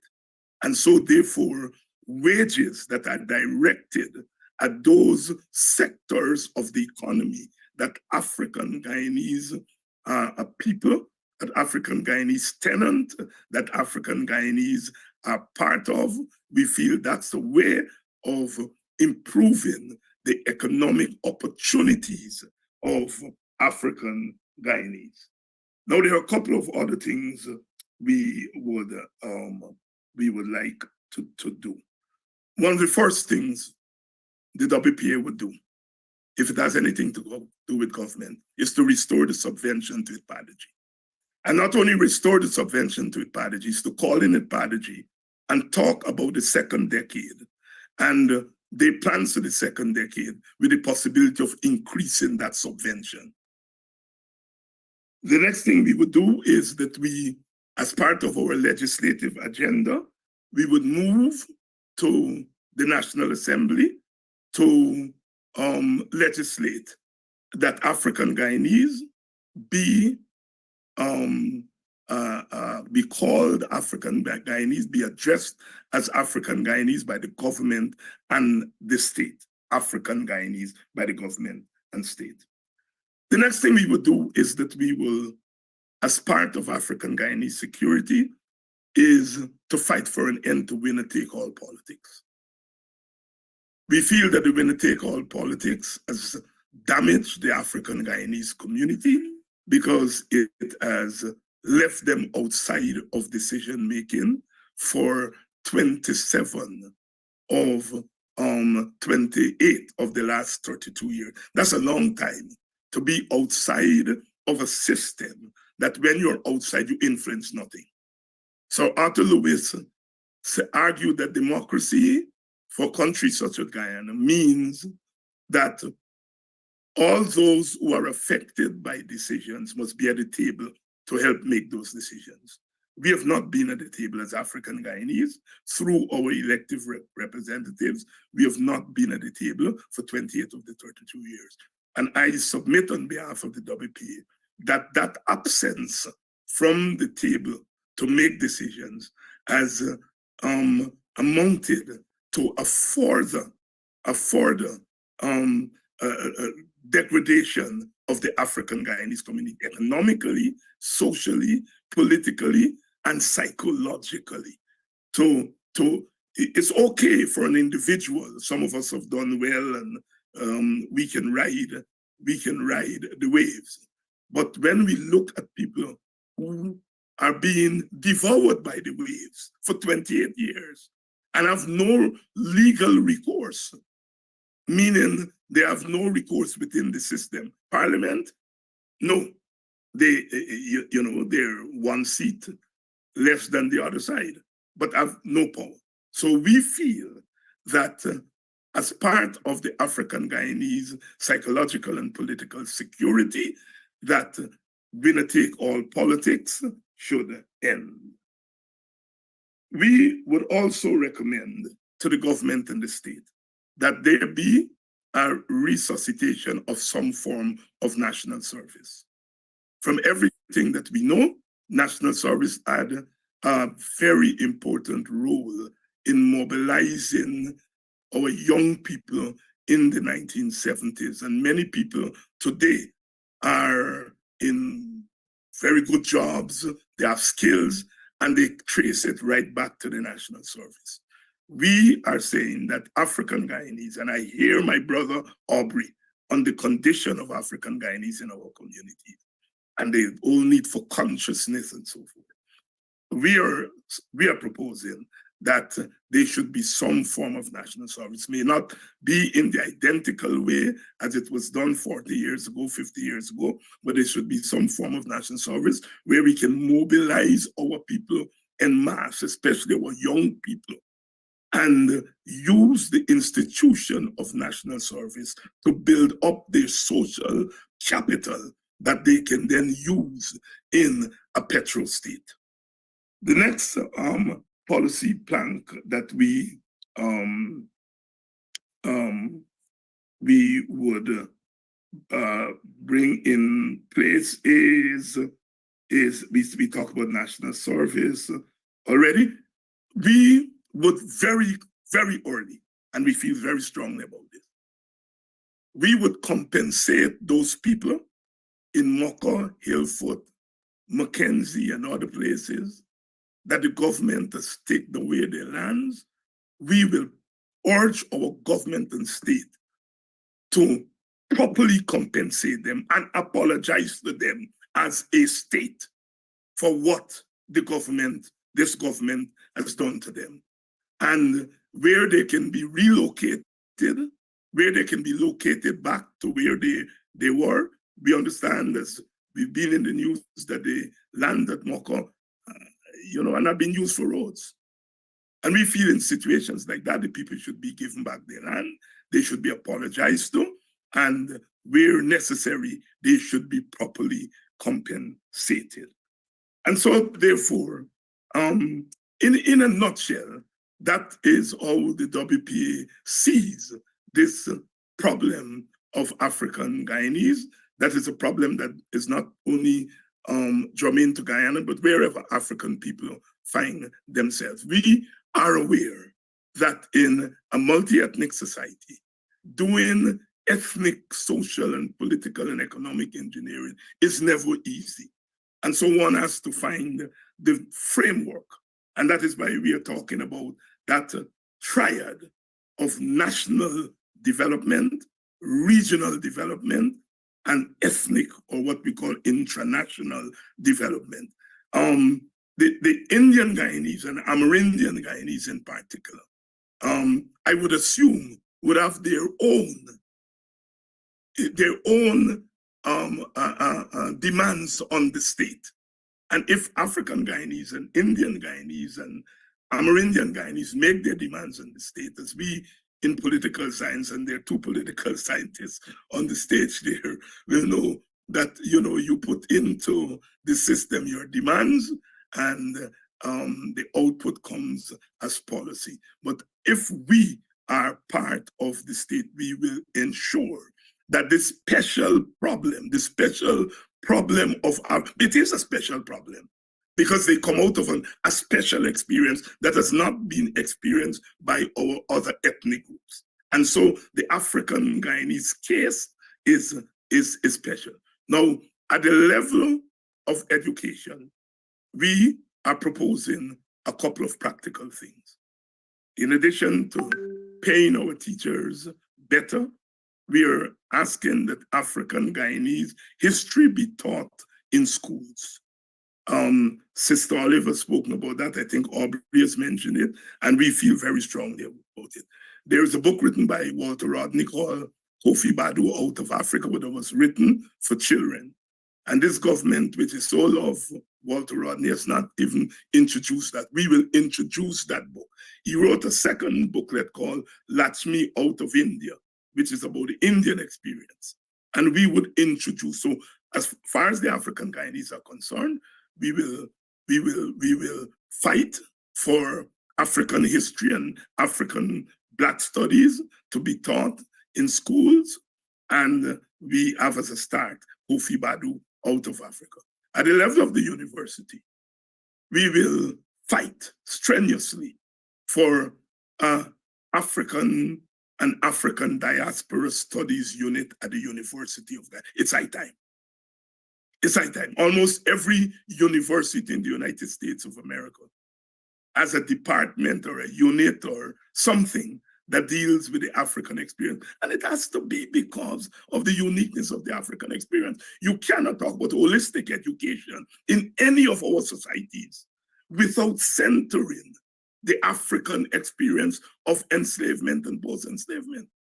And so one of the things that we will do is fight for the setting up of an African and African diaspora studies unit at the University of Guyana. Thank you very much.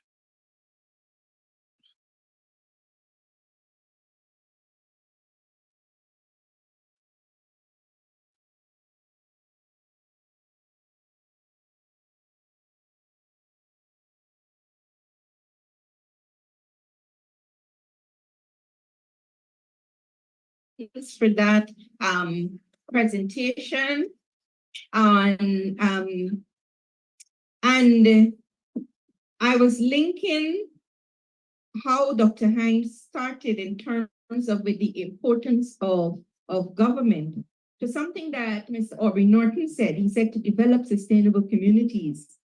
And I made a note here to build resilience into African communities. And Dr. Hinds started to sort of unpack that. So if we're going to be building sustainable communities, then how are we going to do that? What are we going to do? And I think this is where we're getting bits and pieces from all of the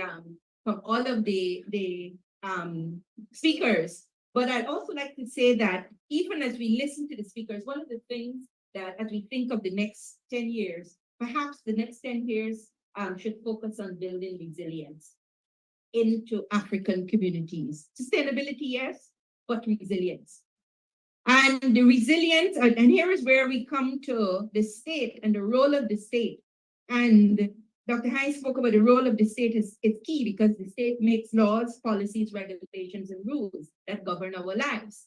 And so the state is fundamental in this conversation about equity or whether we go back to slavery. And yes, let me get the topic. A state of the African Guyanese equity or back to slavery, the role of the state and government in achieving the goals of the UN decade.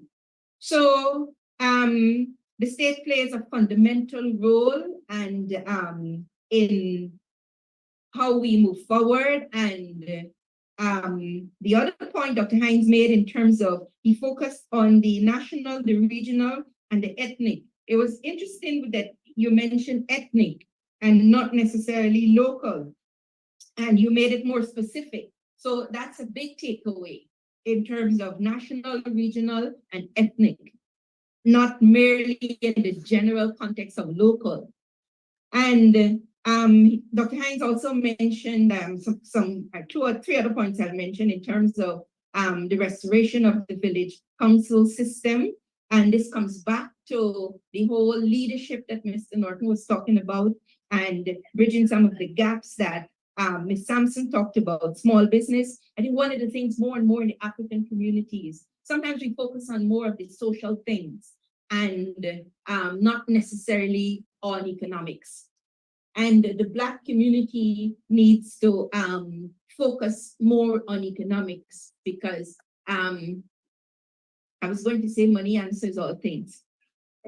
And so the other aspect is in terms of the other points, Dr. Hinds, that you've made in terms of, and this is really unpacking, when we talk about sustainable communities and sustainable villages, Dr. Hinds was unpacking that.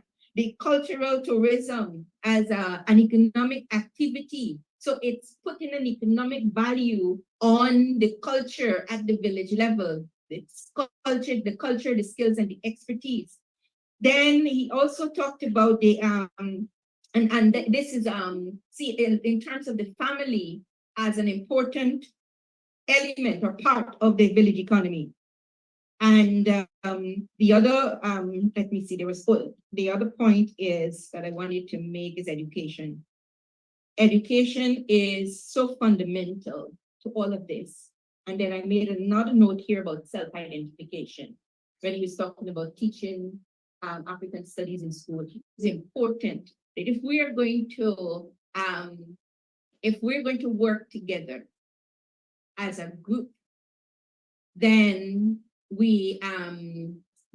for example, the West Indies cricket team, you wouldn't see footballers in the cricket team, would you? Except they're good in both football and cricket.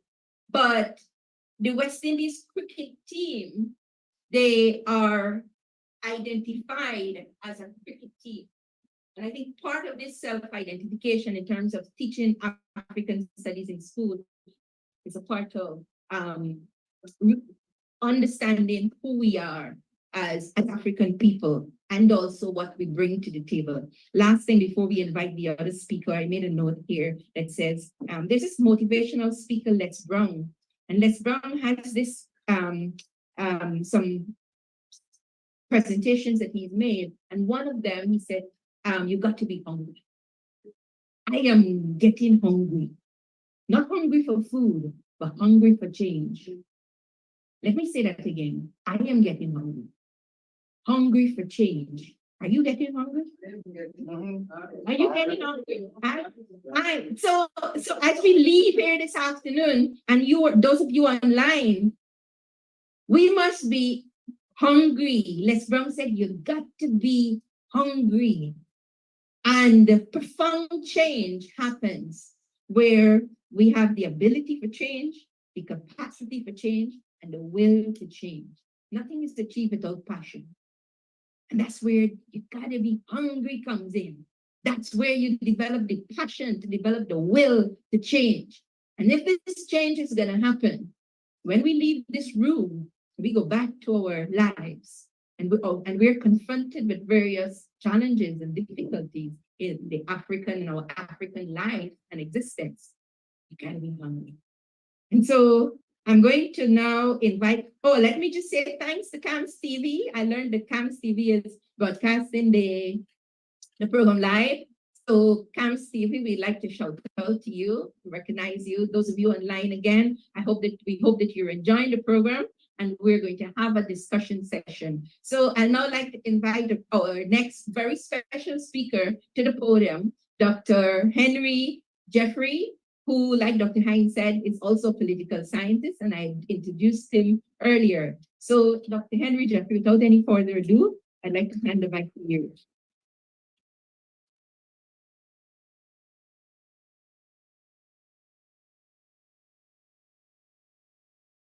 Thank you very much, Chair. Ms. Samson, ladies and gentlemen. It is true that you don't expect the state to do everything for you. It's not possible. But if the state is against you, you're dead. And this state is against African Guyanese.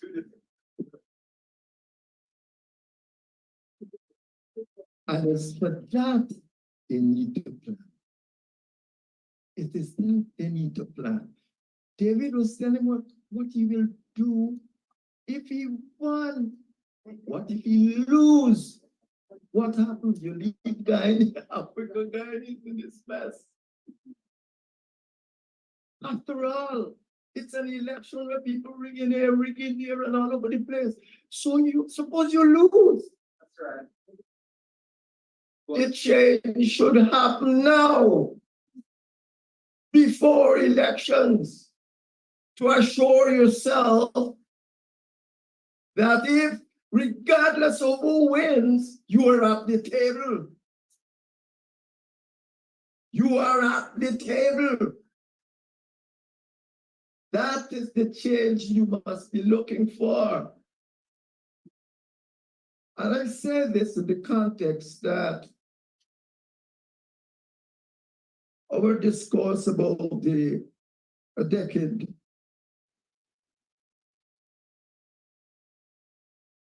from the very inception of the United Nations process to uplift African Guyanese.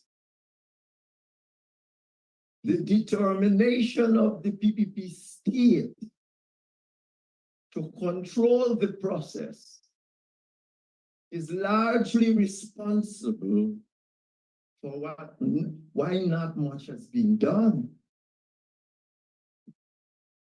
This is not surprising to me, for it is the impoverishment of African that has been the objective of the PPP. Since about the turn of the century, 2000, over which at that time to now it has been in power for what? 20 years, 2 decades. And it has continued with it. The International Decade for the Peoples of African Descent resulted from the International Year, you were told that, for the people of African descent. That itself was the outcome of perennial United Nations commitment to end racial and race-related discrimination, as articulated at all forums, including the World Conference Against Racism, Racial Discrimination, Xenophobia, and Related Tolerances, held in Durban, South Africa in 2001. I think I was somewhere around there at that time.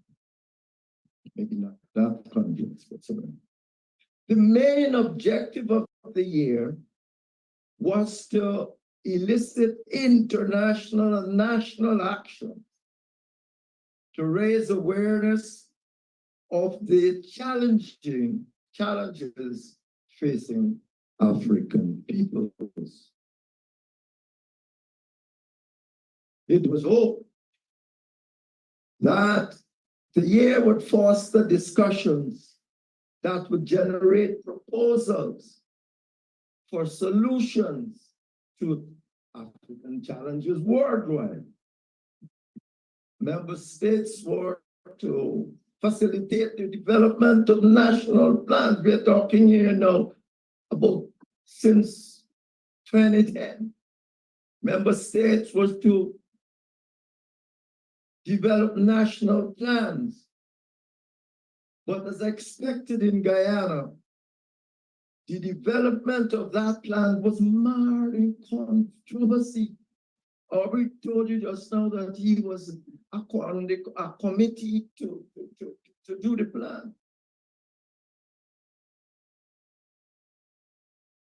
The thing was so controversial that the PPP discarded plan because it failed to get control. As it's now attempting to do, it's not the first step with the decade. They have tried it since 2010. They went about inviting individuals to the planning committee.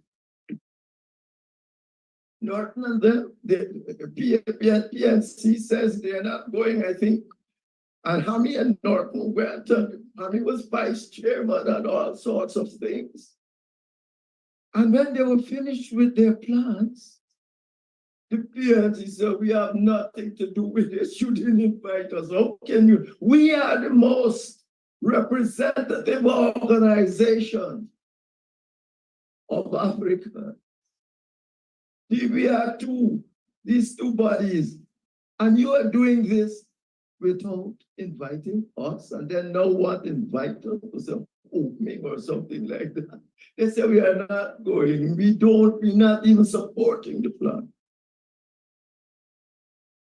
So that gave the PPP if you saw the plan, you must be glad they said that. I would say something to that because the people must be glad because people just church away. I forget the plan.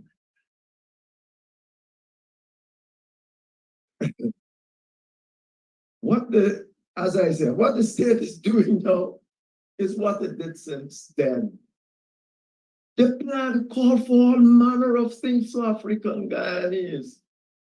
This plan, you would have thought that it was written. I mean, some of it I thought was so. Let me find some things this plan said it wanted. So what the PPP is doing now is not something new they've been doing. The plan had a part of which it says, for instance, they had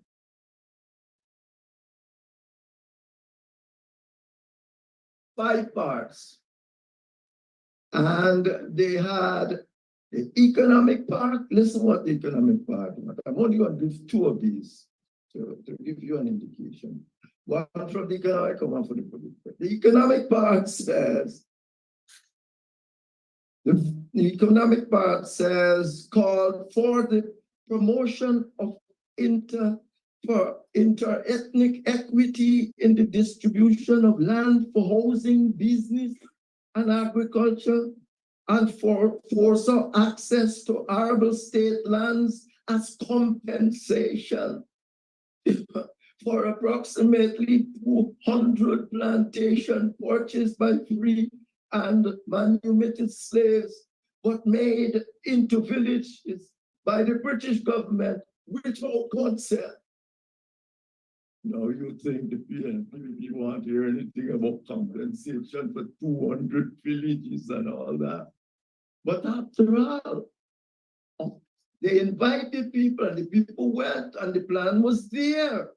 The political sphere, they said the program requires the implementation of a system of governance in which the Africans are effectively represented and participating, and this requires the establishment of inter-ethnic equity in the governments of Guyana. Think if you want to hear anything about that. So when they said, oh, we don't want this plan and say, no, we are not coming, people sit down, boy. And there was no plan. If you read the plan, you'll be surprised. I'll just tell you that they asked for fishing rights for African people, maybe all manner of things. And I set up the plan at the time. At the time I set up the plan that the government plan, the government's program makes for sober reading and tells us in no uncertain terms that the vast majority of African Guyanese do not believe that they live in an equitable society. Their vision of this inequitability is holistic. It's including the government, the private sector, and everything else, everything you can possibly think about. But in my view, what it tells us most of all is that the government as at present constituted does not have the capacity to address the African requirement. A national resolution of the recommendation made in the plan will require major compromises on all sides. And that must involve leaders in whom the various committees have confidence. But they are not inviting your leaders to nothing. They are inviting individuals. They want to discard your organization because they want to control you. That is their drive. So I said, therefore, any objective assessment of the political requirement for implementing the year's plan, which result from a process set in train by the government itself, must conclude that it simply does not have the level of legitimacy to solve the national ethnic dilemma as it is perceived by African Guyanese. Can't do it. Let me say this. We got to have action now. Not when David win the elections. You got to change the constitution now. The PPP would love not to change it. When they, what if they lose? The constitution must put you at the table now. Not after no election. And you must fight for it now. You are not enough. You nobody, no African that ever sat down. The government, for the most part, for all of our lives here, governments have been against us. All our lives in the Barnum era, of course, there you were. You didn't even matter because Barnum was breaking elections. So, but he had to keep you abreast and things and people so on. So, you were, since we've been around, people have been doing that. But this area is more vicious and open. You put leaders in parliament, Aubrey, and we're not talking to him. He said we re-election. People used to walk around saying Barnum re-election all the time. Anybody not talk to their representative? You are discarding the democratic process. You're telling the teachers, oh no, in the budget this year, the PPP increase the budget for capital works, double it, and cut the teachers' the public servant remuneration package by half. And then they are coming to tell you, oh, you can't do the inflation. You must have inflation because you take the money and giving it to your friends and your ethnicity, because who got all the contracts? Who? And then you're giving the teachers what? God knows, 10%. I said this to the teachers numerous. And people, they're listening. So when I was Minister of Education, the teachers used to get 3.4% of GDP per capita income. That 3.4 times the per capita income as salary. 3.4 times the per capita income.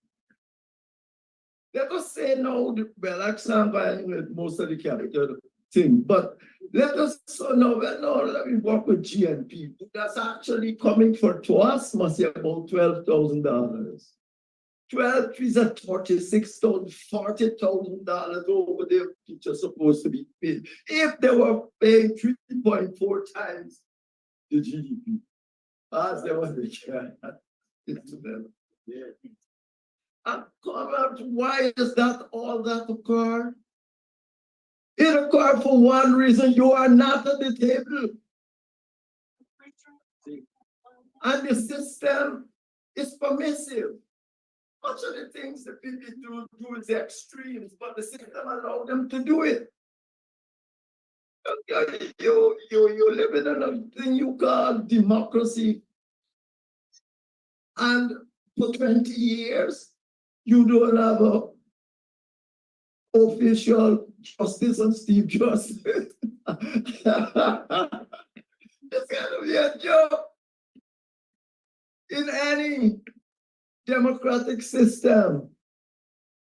You have three pillars of government: the judiciary, the executive, and the legislature.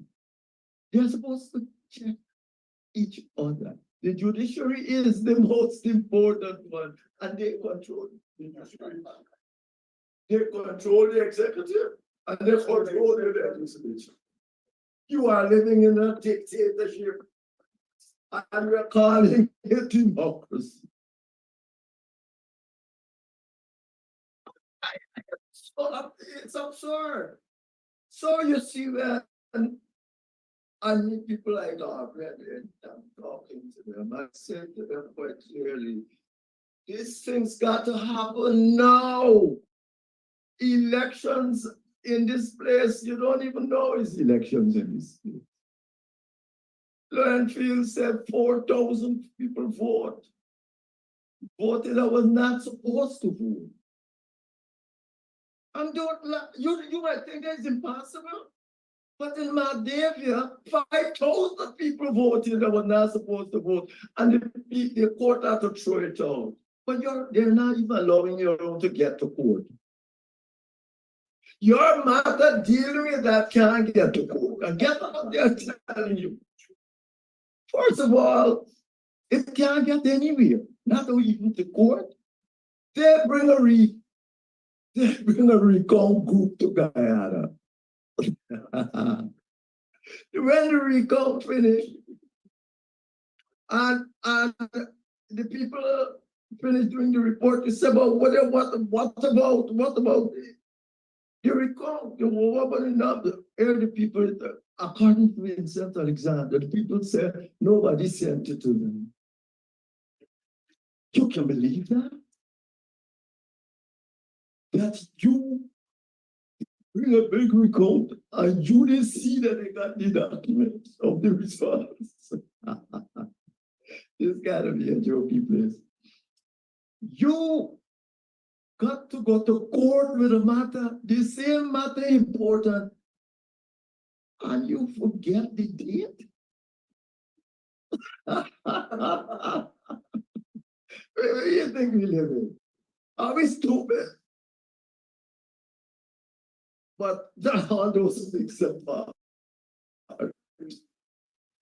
The movement for change has to start now, not after there will be no election.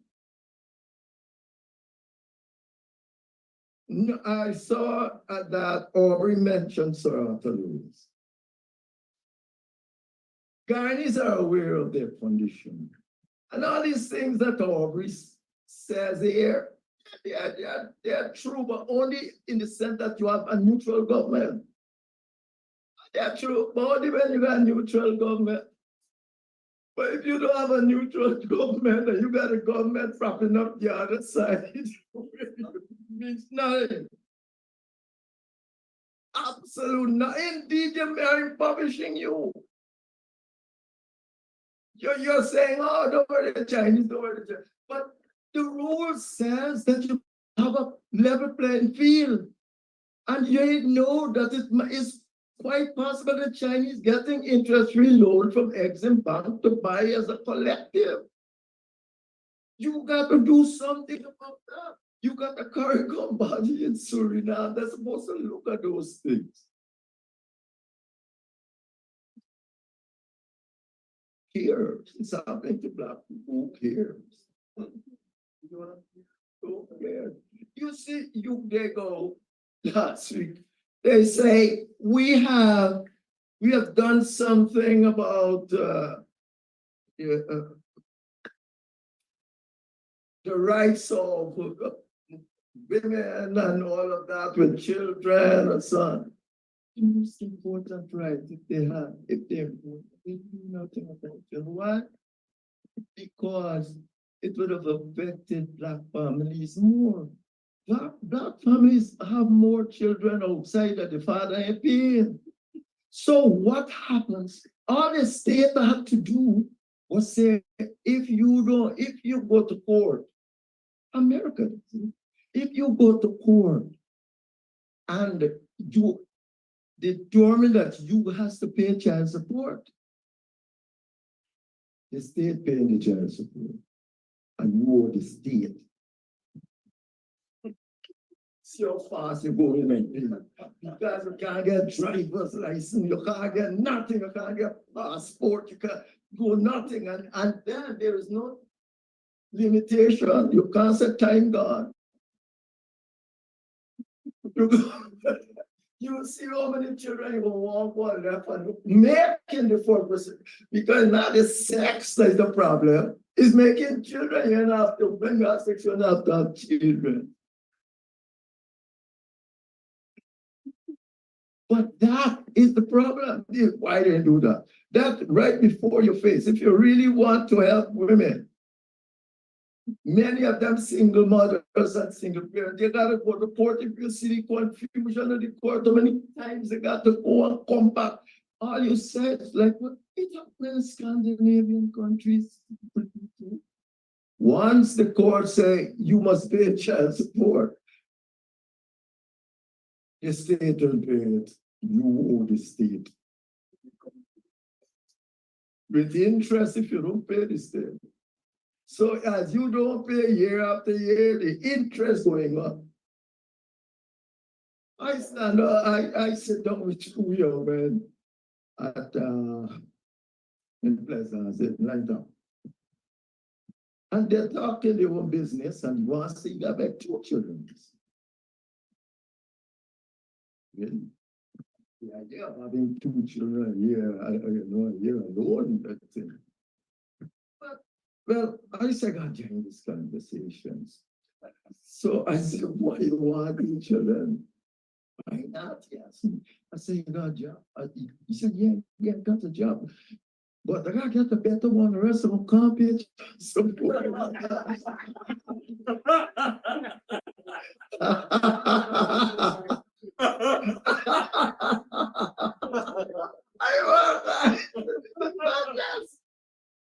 This is total madness. So you have, there's something you need to do. But you see, that thing affects African family a lot more than an Indian family. It does. Comrades,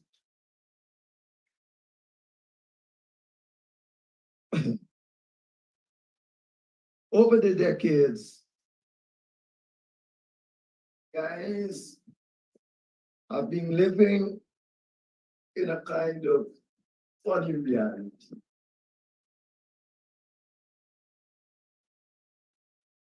Up to 1992, that reality was masked by the Cold War politics Desmond Hoyt did not understand the system. What's happening here? What Arthur Lewis and these people say, you got to be at the table. That's what they did with for you. It is undemocratic, immoral to prevent any ethnic group not be at the table and call itself a democracy. You have to fight to be at the table now. But you see, at that time, we didn't quite understand.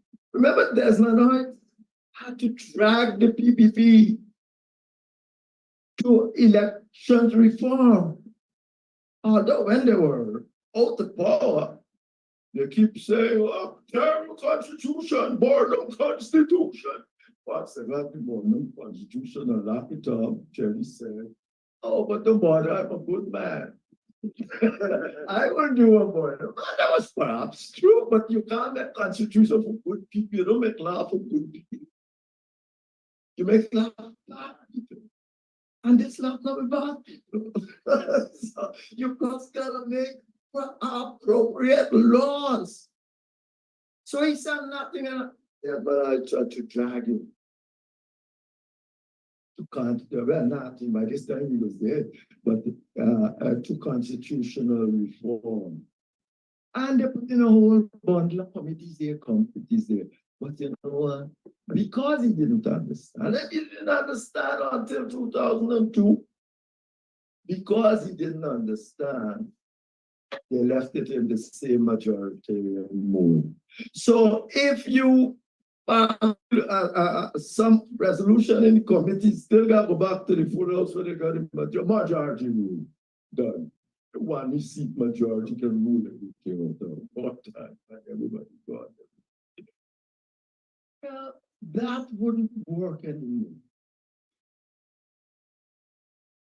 We're in control of the state, point may not have moved. But points are successes. Granger and them, they moved. They wrote it in a manifesto. They promised. They said we are going to change the winner-takes-all system, didn't they? This week, Granger wrote an article in the press. He said what he understood was not like ethnic winner takes all, like his party winner takes all. Yes, because and his party had a lot of other people, those paper parties he got. All of them he called and he said he had a winner take. His system was not winner take, so because he got all these little paper party running around with him. And he didn't do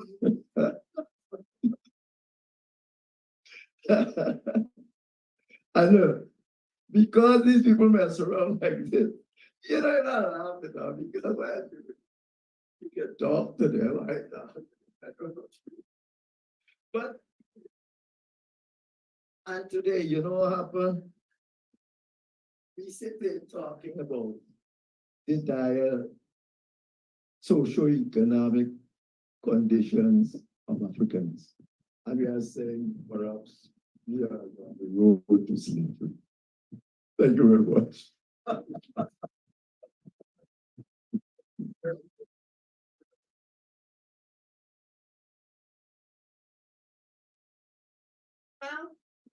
Sorry. Thank you very much, Dr. Jeffrey. Well, if our heads were in the sky, Dr. Jeffrey just brought us back to earth. Dr. Jeffrey, thank you for that real presentation about I call it's more like it's a behavior of the government. And what Dr. Jeffrey outlined to us is the behavior of our government. I would say our governments. So even as we talk about the way forward and we talk about where do we go from here and developing a pathway towards equity and that we're not going back into slavery, we need behavioral change from the government and ourselves. Because this is a behavioral problem. It's the behavior of the government. It's and our governments, if you listen to what Dr. Jeffrey said. And that is very, very, very important because what it means is that even if there's a change and the behavior is the same, you're going to have the same results. Albert Einstein said it's insanity to keep doing the same things over and over again and expect different results. And so I think Dr. Jeffrey really brought home to us that we have a problem. And in Guyana, we are sort of, we are modest in a way. So we know that we have a problem and we would still say, I think we got a problem, right? But you can't solve the problem if you think you have a problem. We have to accept we have a problem.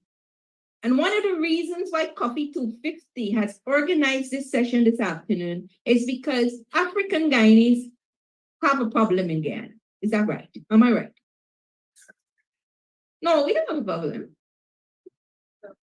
Cuffy250, we don't have so we have a problem and we need to find solutions. And so the government, the state, is an important element to help us to find the solutions. Okay? So, Dr. Jeffrey, the other point that you made, and we need to have African leaders at the table. And part of the behavior that we're seeing in terms of the government, this current government, is there is an aversion to having African leaders at the table.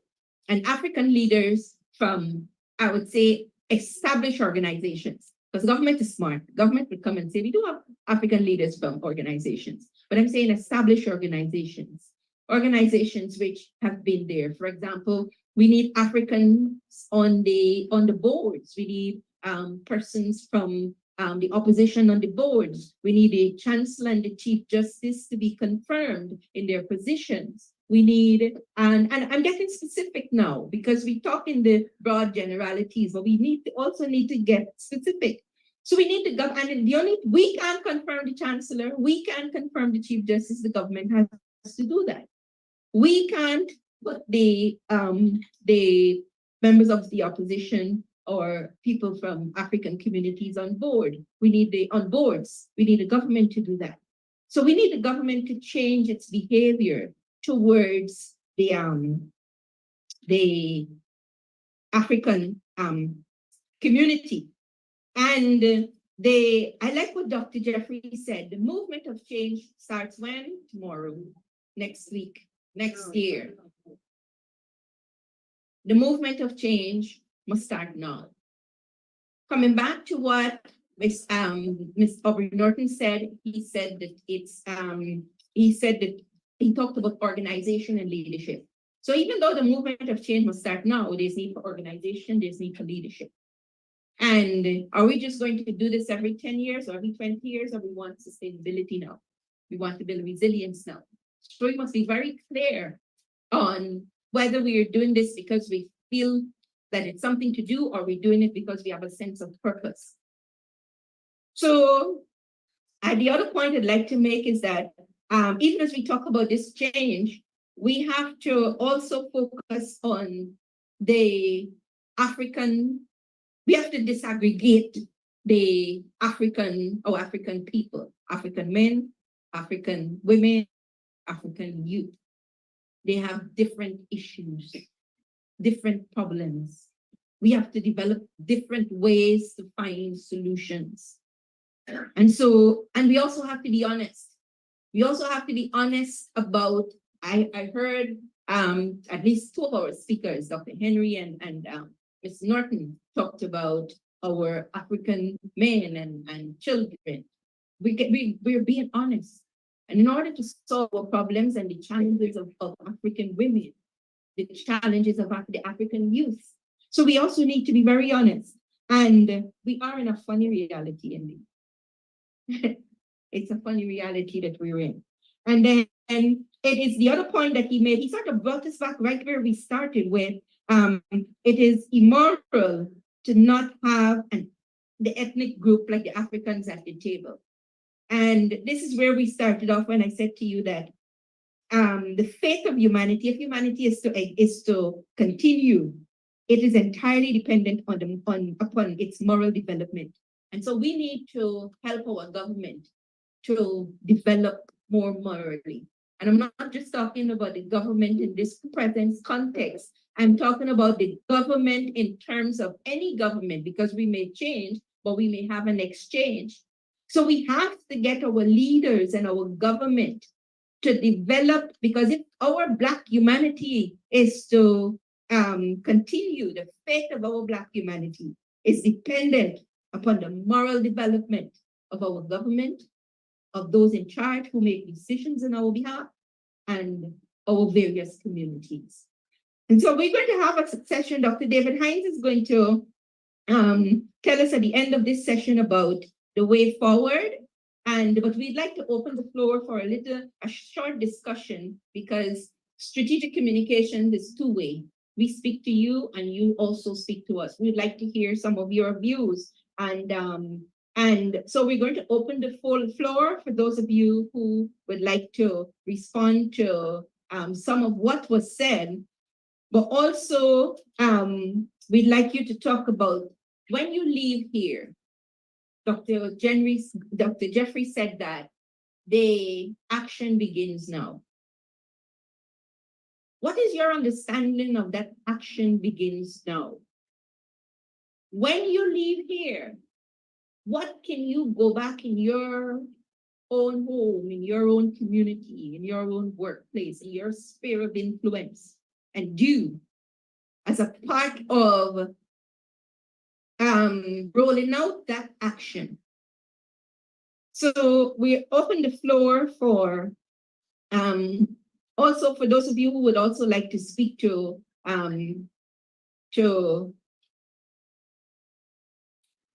all right, yes. So the floor is open. Do we have someone who's going to pass the mic around? Yes, ma'am. Good afternoon, brothers and sisters. Happy Emancipation Time. So a question for Dr. Jeffrey, Dr. Hinds, and our political specialists. Isn't it poor ethics or unethical for the Elections Commission for us to go back to an election with a list that has outlived its life twice?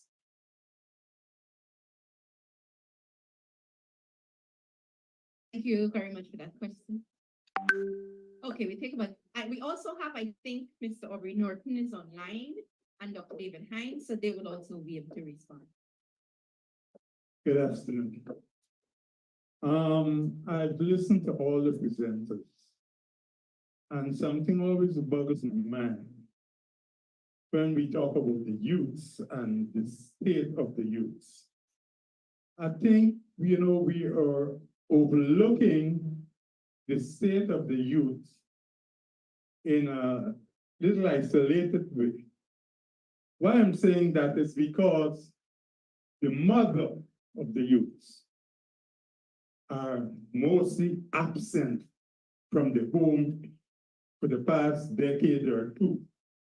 When you look around and you see the amount of mothers, young mothers, security guards in this country, and they leave their home to work a 12-hour shift, that means if they have 24 hours, they might take 2 hours to commute going and 2 hours to commute going back home. Leave them with 8 hours a day to take care and bring up their children. Something is fundamentally wrong with that, and that, I think, causes some of our youths to go astray. Thank you. We'll take one more question and then we'll respond, and then we'll take 3 questions again.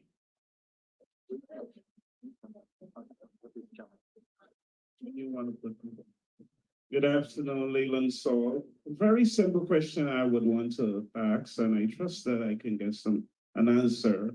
How do we demand, how do we get to the table dealing with a government that does not respect us? And we want to be passive, and we hope that we will get a place at the table. That cannot work. We must be forceful. We have to apply pressure, and we have to, and that is the only way. This passive thing cannot work. It will never work, or else we will be bonded again. Thank you. Thank you very much.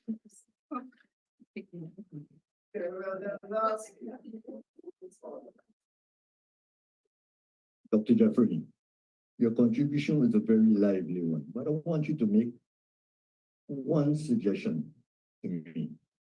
What is the difference between morality and money making? Or what is the similarity of morality and money?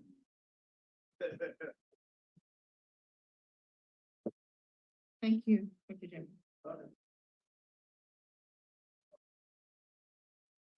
As to the issue of getting to the table, when I said no, I understood it to mean you gotta start to be forceful now. To be dead man right, I said dead man right, to drive the people to constitutional reform. You have to drag them there to get the laws changed. How you write the constitution the last time, that don't even have a tiebreaker in case you have a situation that we have the judiciary. There's not even a tiebreaker. There should not be a tiebreaker. Could have any tiebreaker. All right. If we can't, we have the judicial commission send us 4 people. Let's agree on one. If we can't agree, let's put all the name in the bag and put the first one. Tiebreaker. Because remember, there are qualifiers, they will send it to you. You can go as far as that. It's not a big deal. So, but I'm saying you are totally correct, and that's what I was saying. You are not going to just sit around and say, oh, when we win, because you're going to lose. As to the question, the first question has to do with the election list. Certainly listen nonsense. Everybody, know that we're going to get this of nearly 700,000 people, and the voting population is 5 and something thousand. But you see, since both of these people been messing around with this list, you're not hearing too much about it. It's a chance they're taking with your life. Because they're saying, when we go, we can win. But they're saying, the last time when they went, the PPP of outwing them. The time before that, they outwing the PPP, remember? And remember what John Joe said after that? I want a new list. I want a new list. After in 2015, but they must be calling and telling secret. You can't get this. Look, we got things in the list.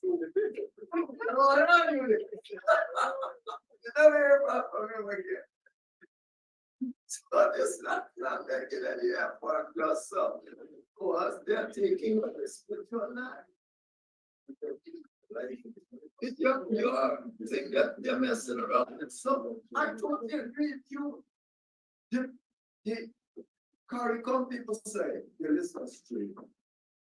The EU say the list was true. The PPP are coming under pressure now from the community to change the list, but you are hearing what's going on.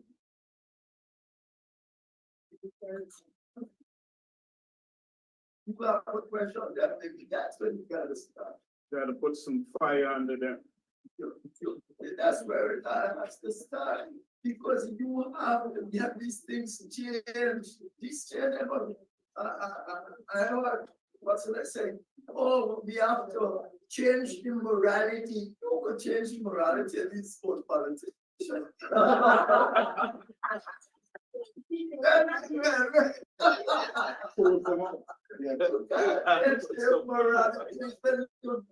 not even the long run. They know one thing. Pressure. You got 198 ways of putting pressure. Official ways, not any, peaceful ways of putting pressure on politicians. You got to do it. Or else you're not going to get it. You're not changing by changing no morality of anybody. And you asked the question what the difference between morality and morality. Well, there are two different forms. Money is just a means of exchange. Morality seems to be what the way society believes it is right for a society to run. If a society got general belief that we can put people all over the road and say, well, that was the morality of that society. Yeah. But it is so it is about what we think that is good. Is what the society thinks is good in that. One of the things I'm trying to tell, he says, he used to say to me that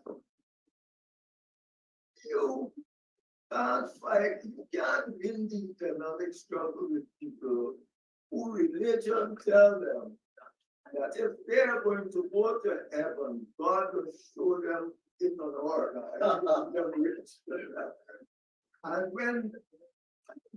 And when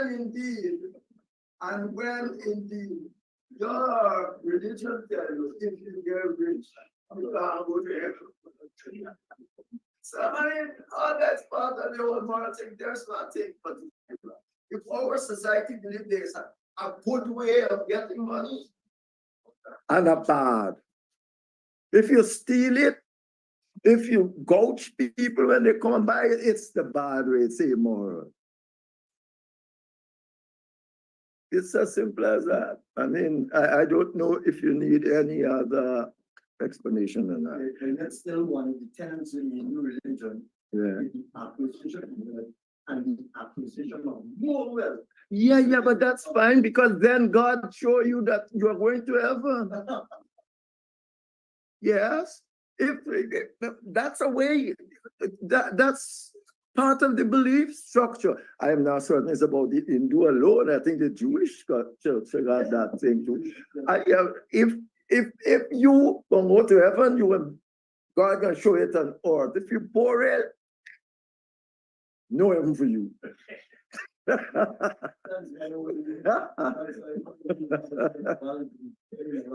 Wait, no, I think that's it.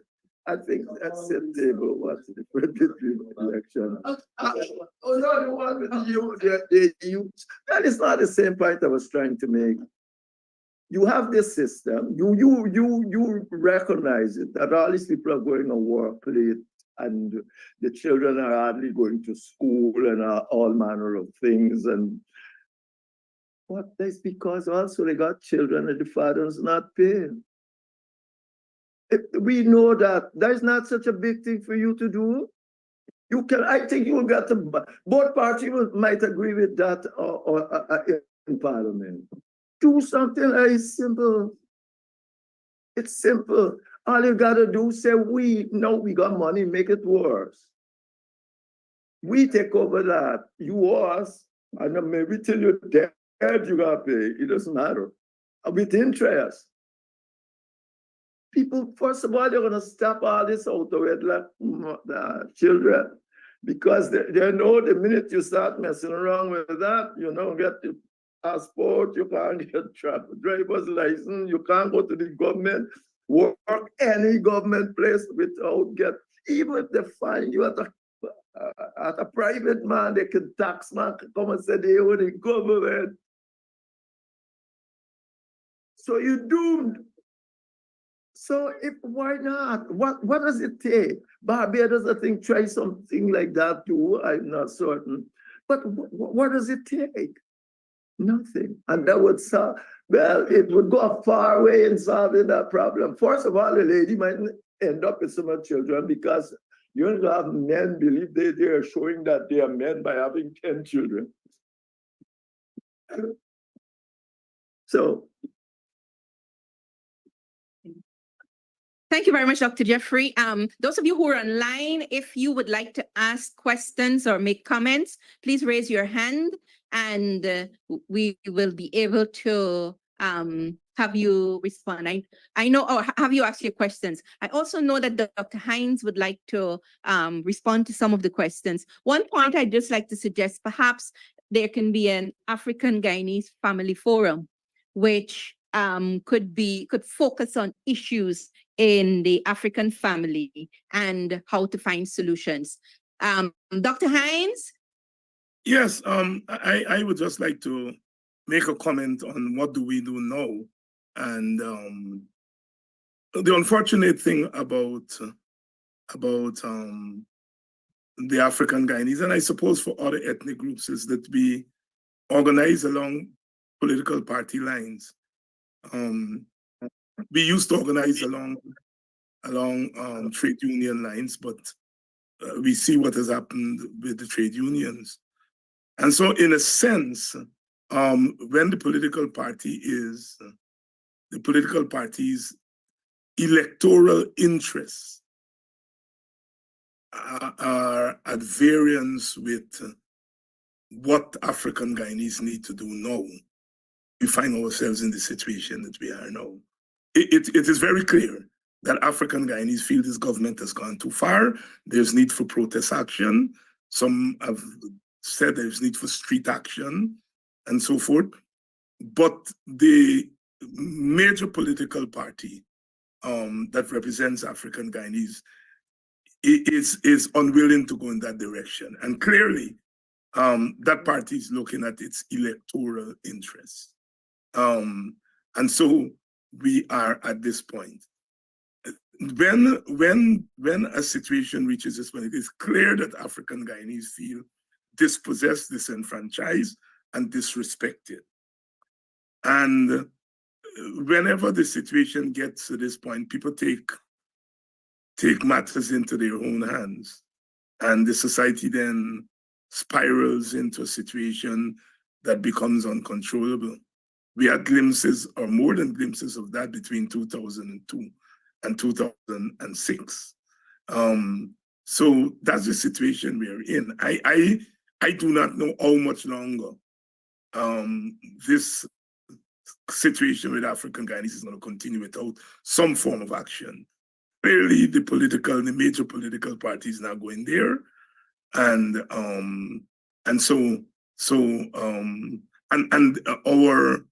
our Black organizations have never been organized for that kind of struggle. We are organized for more the kind of consciousness raising kind of work that we do, but not for that. Not since ASCRE have we had a political Black organization that is explicitly political. So I think that's the situation. I agree with Dr. Jeffrey completely that the whole notion of winner take all must go can't wait until we get into government. It's something that we have to fight for now. And because whatever programs we have for government, it means that we have to be in government. And if you are going to an election under the present condition, there's no guarantee that you will win. And all the things that we are talking about have to be done when you get into power. And so the winner take all thing has to go before the elections. We have been talking to the major political party about launching a frontal struggle in that area. But again, political parties look at their electoral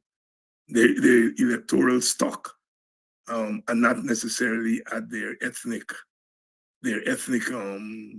responsibilities. And in this society, that is always a complex issue. It's not straightforward.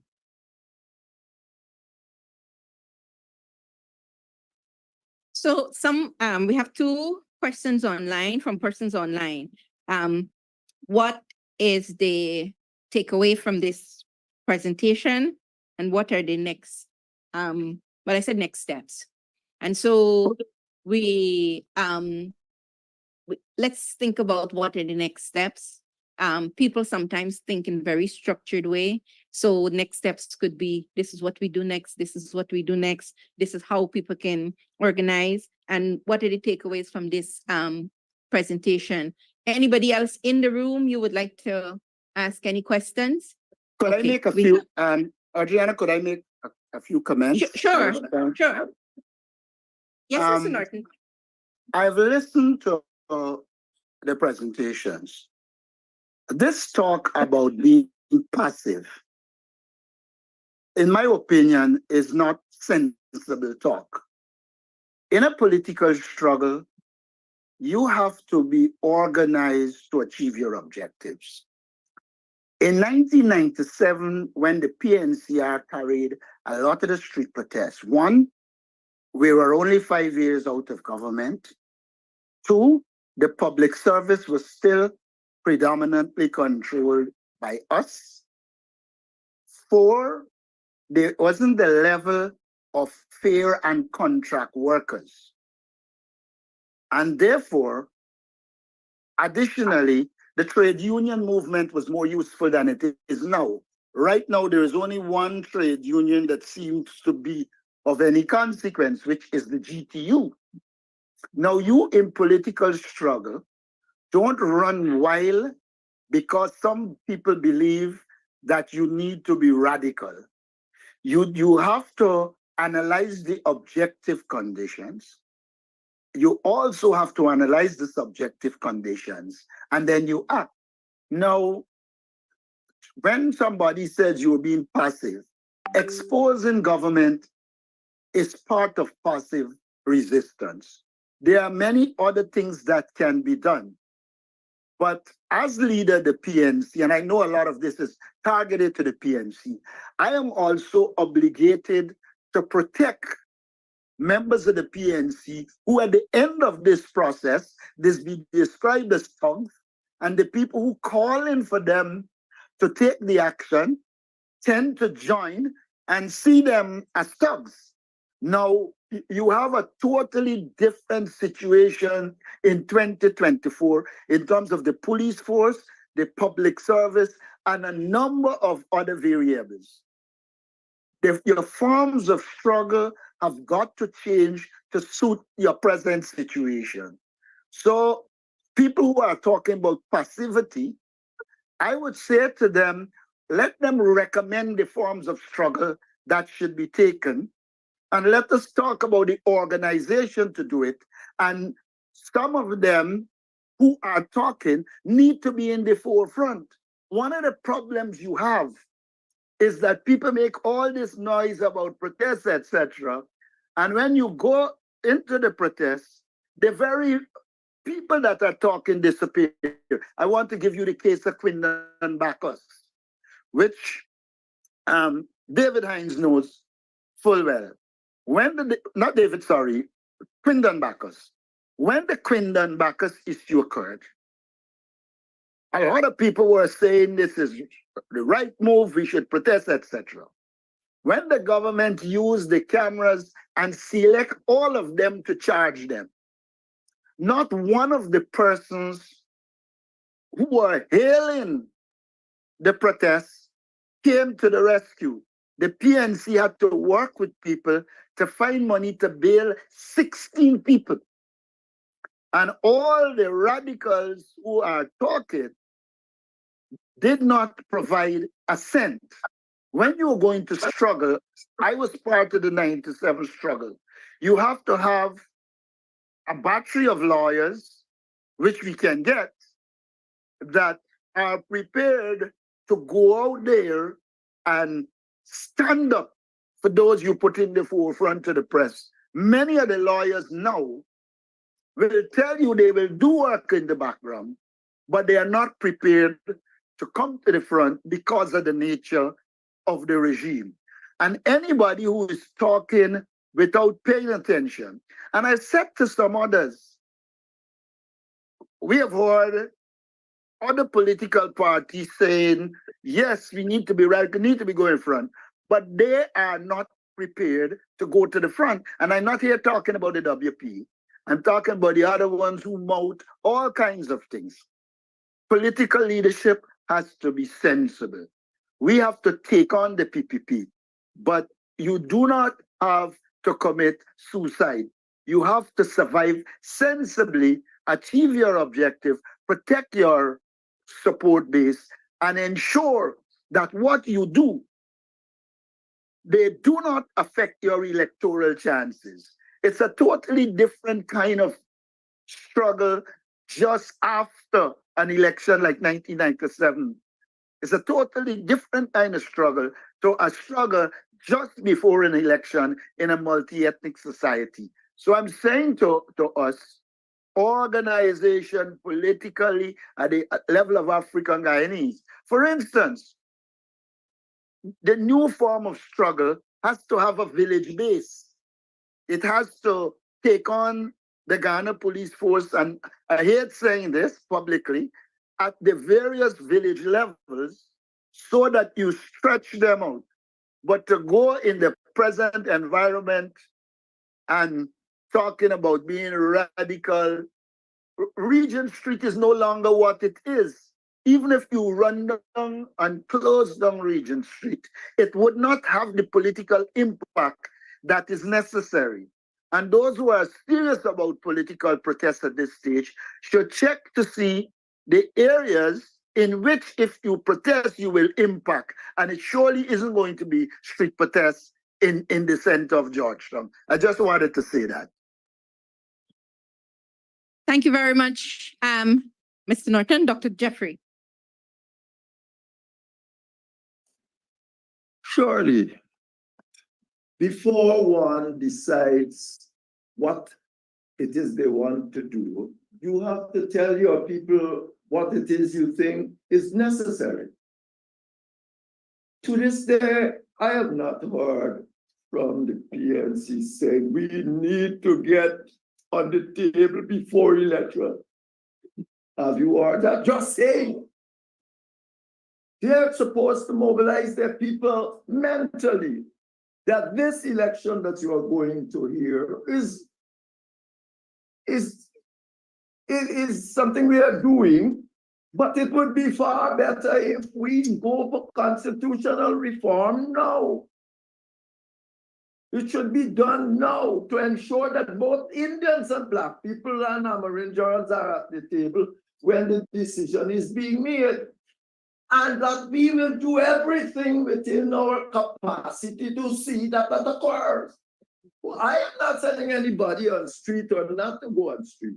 I'm saying there's a 200 ways of protest. You do not on street.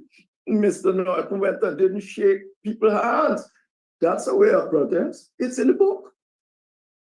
So when they say, you're shaking hands by a wicked, I say stupidness. If you go in the book, you will see there's a way of protest. Because 198 ways laid down there. So my thing is that you have to let your people understand clearly up front that these are the prerequisites today. And then you will see how perhaps they will mobilize themselves to get things done. Henry, I agree with you and my comments. I agree with you. And my comments was not referencing other forms of struggle. I was commenting on those who are saying that we are just passive. We have been working at the community and village level, sensitizing and mobilizing and organizing people. And we'll continue that work. All right. One of the things I would like to say is that perhaps I see there's somebody who would also like to ask a question. One thing we agree on is that there's a problem with African Guyanese in Guyana. We agree on that. The other thing that we agree on is that we need to find a solution. What we have not agreed on are the forms or the various forms of solutions, right? So then, could there be a strategy with various forms of solutions?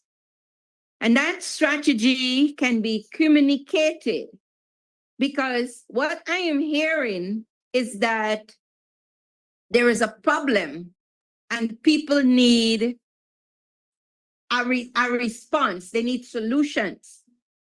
But sometimes, could it be that where they're looking for the solutions to come from, that is not maybe where some of the solutions should come from? So then, could the next step be a strategy with various solutions or responses that would appeal to various groups? So you may have the PNC might be interested in a particular kind of solution. You may have the political parties, not the PNC. You may have the religious community may be interested in another kind of solution. And likewise, you may have other forms. So in that way, people are aware that we have a solution and a pathway towards finding, towards solving our problems. So Dr. Jeffrey, I see your hand. Dr. Jeffrey has asked, and in that way too, we would spend less time maybe pointing fingers on who and doing what and who's not, because that takes energy.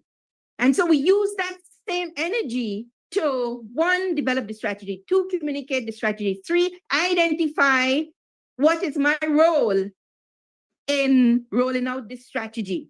Dr. Jeffrey has made a very important point, and then we'll take the what if you lose? And so this strategy must take into consideration what if you lose. The pathway is to get towards equity, because we agree on one thing, and then the gentleman at the back, we're not going back into slavery, right? We're not going back into slavery, but we need a strategy. We need a clear pathway. It needs to be communicated, and then people need to identify what are their roles, people and groups, in rolling out this strategy. Dr. Jeffrey, the gentleman at the back, and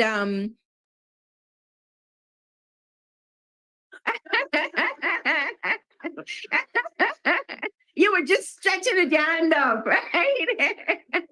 Okay, that's fine. There's another gentleman here, please. Nice one. Yes. Should you use people? Yes, please. Because people are online. All right, good evening, panelists, and to ladies and gentlemen. All right, I think I heard in the first presentation that David is the president who would have formed some kind of subvention for the movement of this group. And so my question is, what happened to the equity among Afro-Guyanese under Bonham regime?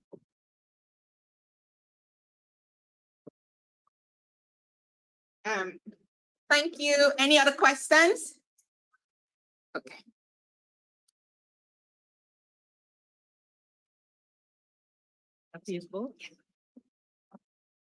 Okay, good evening, because it's it is evening.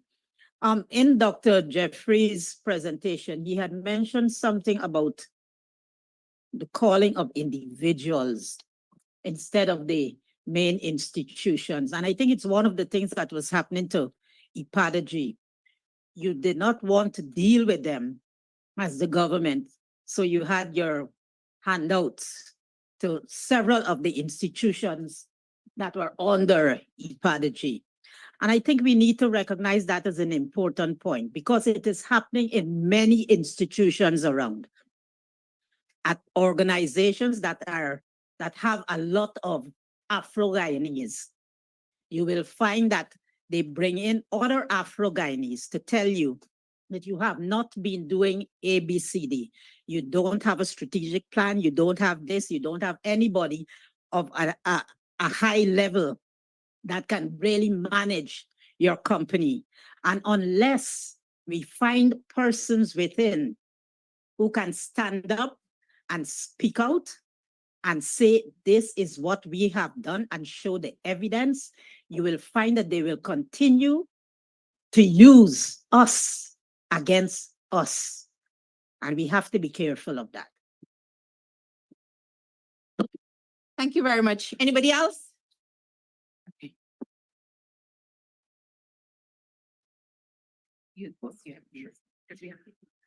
Thank you very much.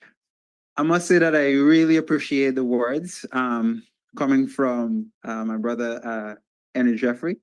I totally agree with all of the points there, in a sense that, you know, we have to at least look at, in the event that we don't win the election, what is the next route? And we shouldn't put our entire hope and trust in every 5 years of somebody, or for us, winning the election. The thing is, though, as it relates to the solution that you put forward, bringing the other members to the table, the framework surrounding even getting constitutional reform is somewhat against us as well. whereas it requires 2/3 majority. What is the likelihood of us getting those additional votes to gain constitutional reform? Also, you mentioned something that was very critical as well as it relates to the disposition or the posture of the present administration, where they're directly opposed to the rise of us as a people as a whole. That's Black people. We know that. So why is it that we're trying to put ourselves in situations and positions where we're not wanted? So as opposed to trying to get to the table, why not establish or start creating the mindset of creating a table of our own? Yes. Thank you very much. Okay, thank you very much. And are there any other questions? Okay, so I think that this is Dr. Jeffrey. Would you like to? Okay, so Dr. Jeffrey's. Okay, are there any other questions? If there are no other questions, before we leave here this afternoon, let us try to move from being broad and shallow to getting narrow and deep. Narrow and deep in the sense of we must leave here with some sense of what can I do to help to bring about this change in my own little space. And after Dr. Jeffrey, I'd like to bring us back to the point of what do we have control over and what don't we have control over? Because we can only now change those things that we have control over. And we have to work with others to change those things over which we don't have control over. So I'll come back to that in a minute after Dr. Jeffrey. The last question about creating a table of your own mean you want to divide the country. Because it's the country we're talking about. Essentially, remember, there were, since the 1950s, there were always talk about the nature of Guyana might mean it had to be divided. Guyana was one of them who said that at that time. But that is essential, because remember when we say the table, what we mean the decision-making table of the nation, where the final executive decisions are being made. As I said, if we are talking creating your own table, you are talking about dividing the country up or something like that. I mean, and I don't know if people think that necessary. At this stage, I don't think they think so. What they think is necessary is for us to go with clear positions before us for certain things. We might even get international help to pressure people to do it. Because these people have been saying it for the longest while. They have been saying it since, you remember Carter stopped coming here because he was telling the PPP that, and they didn't. It is when Granger put in his thing that Carter come back. He put it in his manifesto, Carter come back. Did he do it? No. So I am saying to you that you got people. The first thing, the new administration, it's Donald Trump administration overthrown Granger. If the next administration, not even the next, almost the same year, the State Department reports tell this government to build a more inclusive system. And then, so I am not, I don't think, but you see, you have got to articulate a position.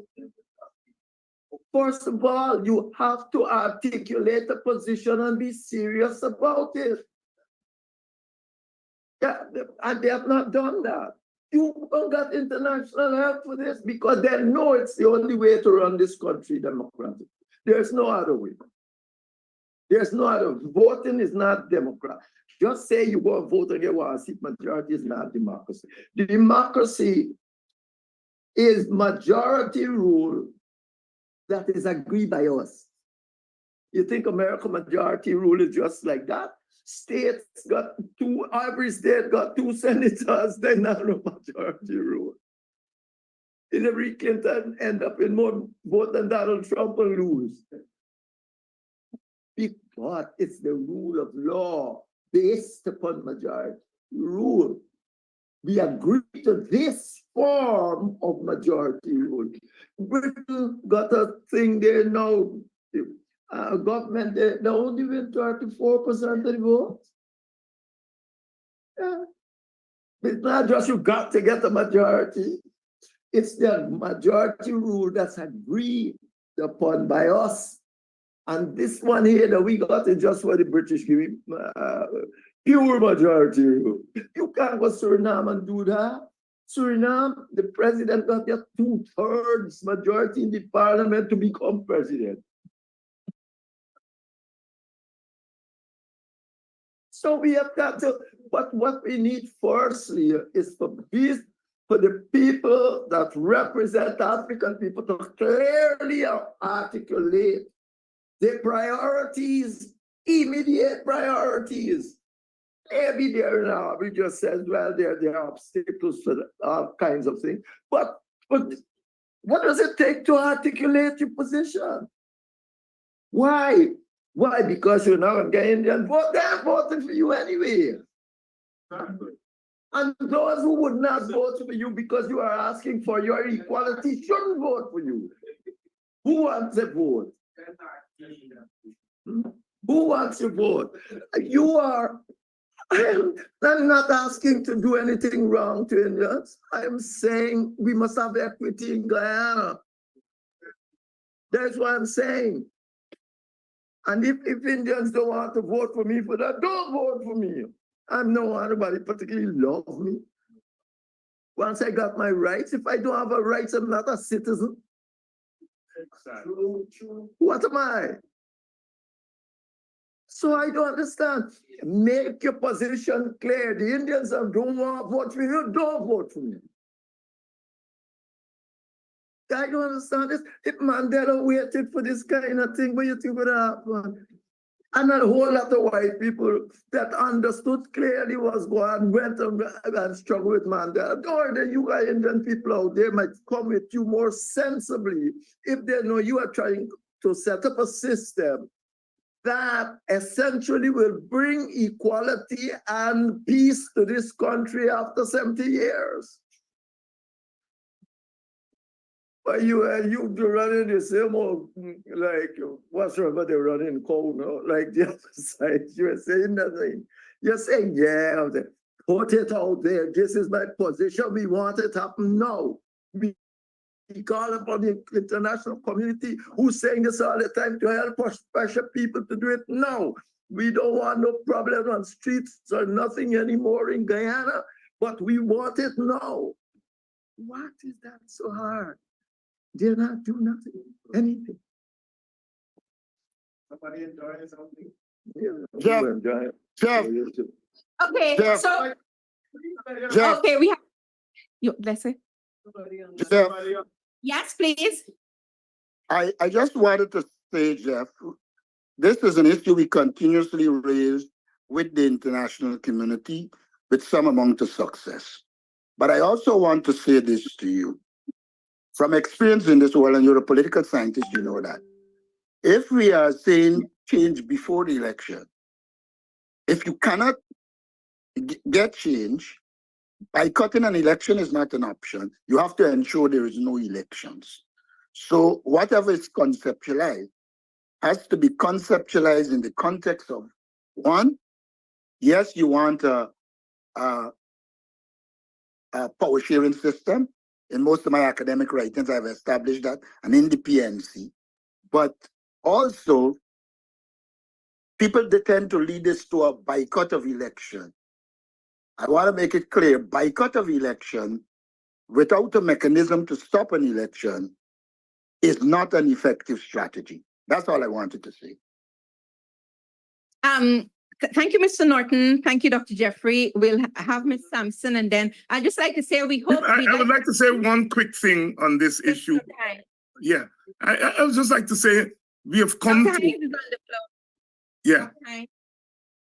I think this is the crux of the matter here. We clearly do not have an independent ethnic response in Guyana. The last time it was Askre. Askre used to be calling strikes as an organization at Linden, big strikes in Linden and so on. And that eventually led to a break in relations between Guyana and Bornholm, and the rest is history. We have since then not have an independent Black response to Black problems. And we have to face that straight in the face. I mean, our response to our problems is tied up with our political parties, in particular the major opposition political party, the PNC. And that's the reality. If the PNC were to say tomorrow, let's take to the streets, Black people will go on the streets. There's no doubt about that. But as Comrade Norton has pointed out here, there are nuances to that as far as his party is concerned, and we have to live with that. We have to live with that. We can't fool ourselves and think that the last time we had a response outside of the political parties, we see how it ended up. You know, the thing that they pin on my village, but it's really not my village. My village was just the staging point for the so-called Black resistance.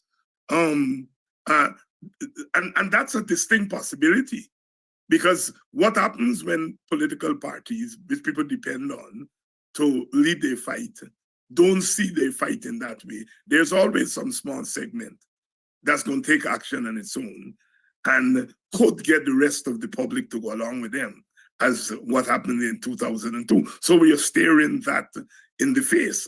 But we have to be very frank.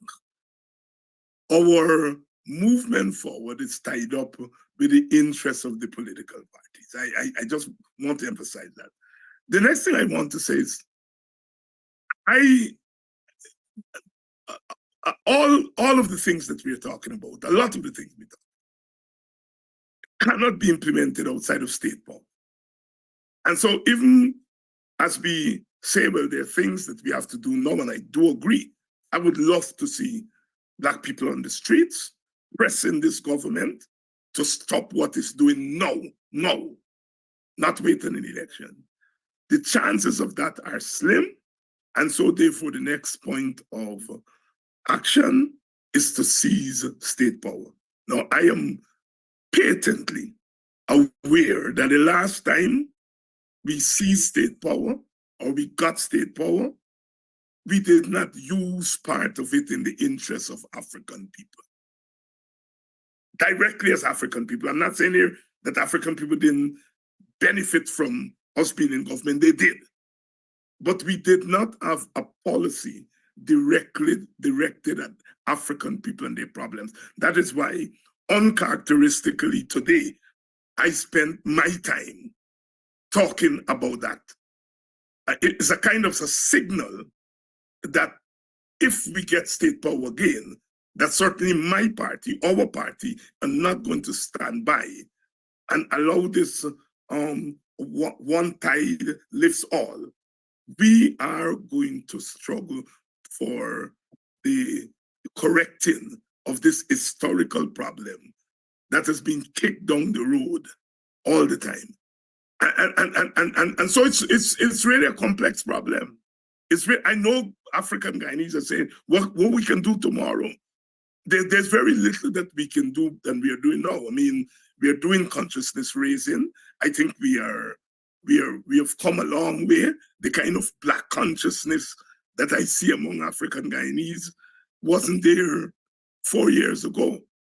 But concomitantly, we are also seeing a bastardization of that consciousness on the part of a minority.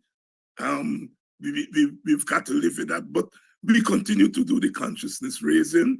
We continue, as far as I am concerned, to prepare our people for struggle and different forms of struggle. I can't sit here and say what the struggle is going to be next month or next week. All we can do is prepare our people to seize the time when it arises.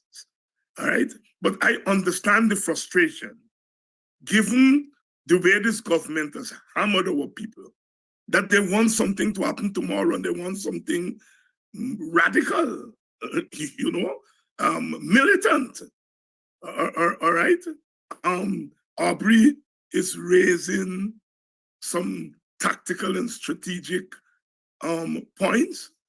But I don't think that will our people will not be satisfied with that. So even though Aubrey may be making sense as a leader of a political party, his supporters are not satisfied with that as African Guyanese. Now, as supporters of the party, they'll probably go along with their leader. But as African Guyanese, I am very certain that they're not supportive of Aubrey's stance. They may understand it as a PNC member, but as Black people, they're not. And so we're really at a critical period that I think that we have to continue to think this thing through and to prepare our people. We can't promise them that this is going to happen before election and that is going to happen before election. I mean, constitutional reform requires the PPP to come on board. But it is not because we don't believe the PPP should come on board that we shouldn't make a play for it. We should. But at the end of the day, I come back to say that we have to have state power to give ourselves a chance to build equity in the society.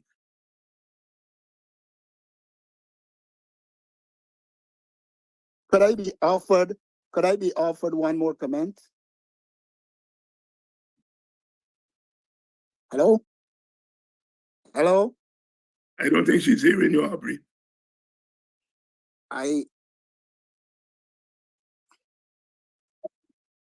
Could I be allowed to make one more comment?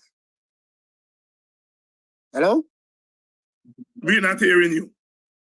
But she's saying, go ahead, Aubrey. Oh, no, Probably they're hearing but you. you hear me? All right. I wanted to say this. Dr. Hinds' assessment is accurate. There are sections of the society that are moving in that direction. And so conditions are being created. And one has to look at the conditions and decide what action they will take when. So I agree with Dr. Hinds. I can tell you, for instance, in Linden right now, there's a movement.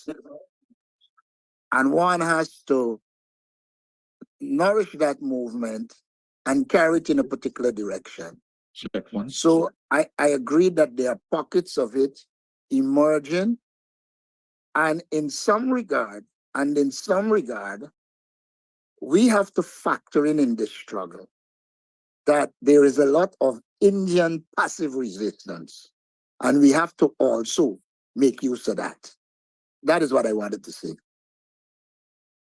Thank you, Dr. Hinds and Mr. Norton. I'll come to Ms. Samson, and then I see somebody at the back. But I'd like you to also, we'll spend about, Dr. Hinds, please be prepared to do the way forward.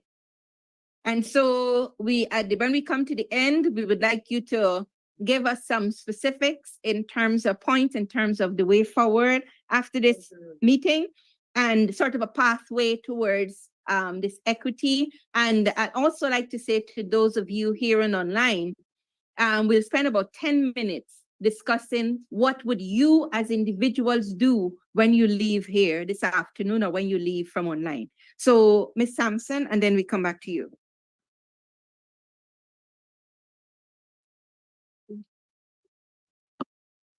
Thank you. This has been a really very, very important discussion.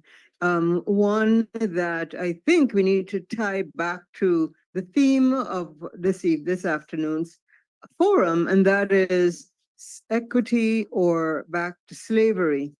And I would like to encourage each of you to stop and to think about where we are today. In my presentation, I talked about some of the issues that we as people of African descent confront.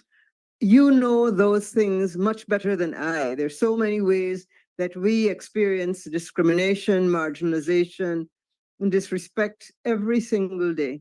And so it is very important for us to think about where we are, right? And if we don't succeed in changing the status quo, how close are we to being put back into slavery?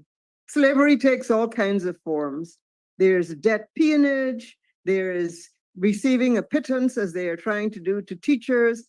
Clearly, this government is doing everything in its power to continue to impoverish people of African descent. Where does this end? Where this trajectory, where does it take us? That's the first thing I want to say.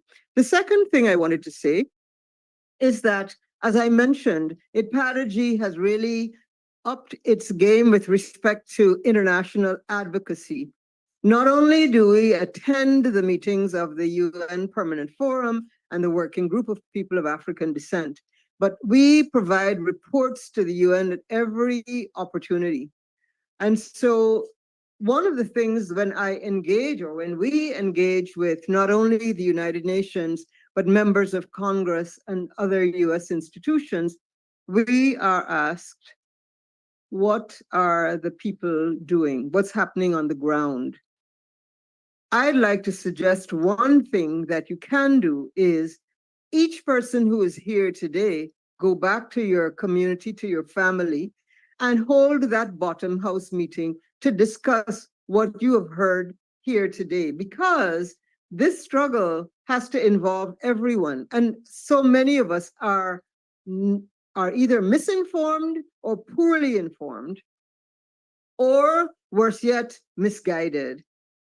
Right? So there have been a set of views here, and I know there are multiple views, but we can share these views because we need to have more persons who are activists, who are well informed, and who cannot be manipulated. That is something that we can say when we go back.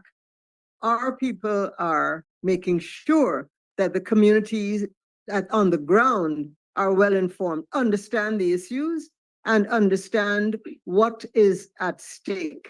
Not everyone understands what is at stake. People see each of these incidents that occur in a silo, but do not see how the jigsaw puzzle is put together for our total destruction. And that is what we are looking at. Thank you, Ms. Samson. Dr. Hinds, even as you prepare the way forward, I'd just like to summarize some key points. What is the vision? Because if people are to go and organize, they have to have a sense of what's the collective vision. So Dr. Hinds, if you can articulate that, whether it be now or later, what is that collective vision? Where do we want to go? And then what are the priorities? And so how can people go back into their communities? What are the priorities for them to communicate with people back into their communities? And we also talked about that strategy, the strategy with a number of solutions. And also we suggested that since there are all these issues in African families, perhaps an annual African Family Forum would be, can be one of the outcomes from this afternoon's session. We have a gentleman at the back, and then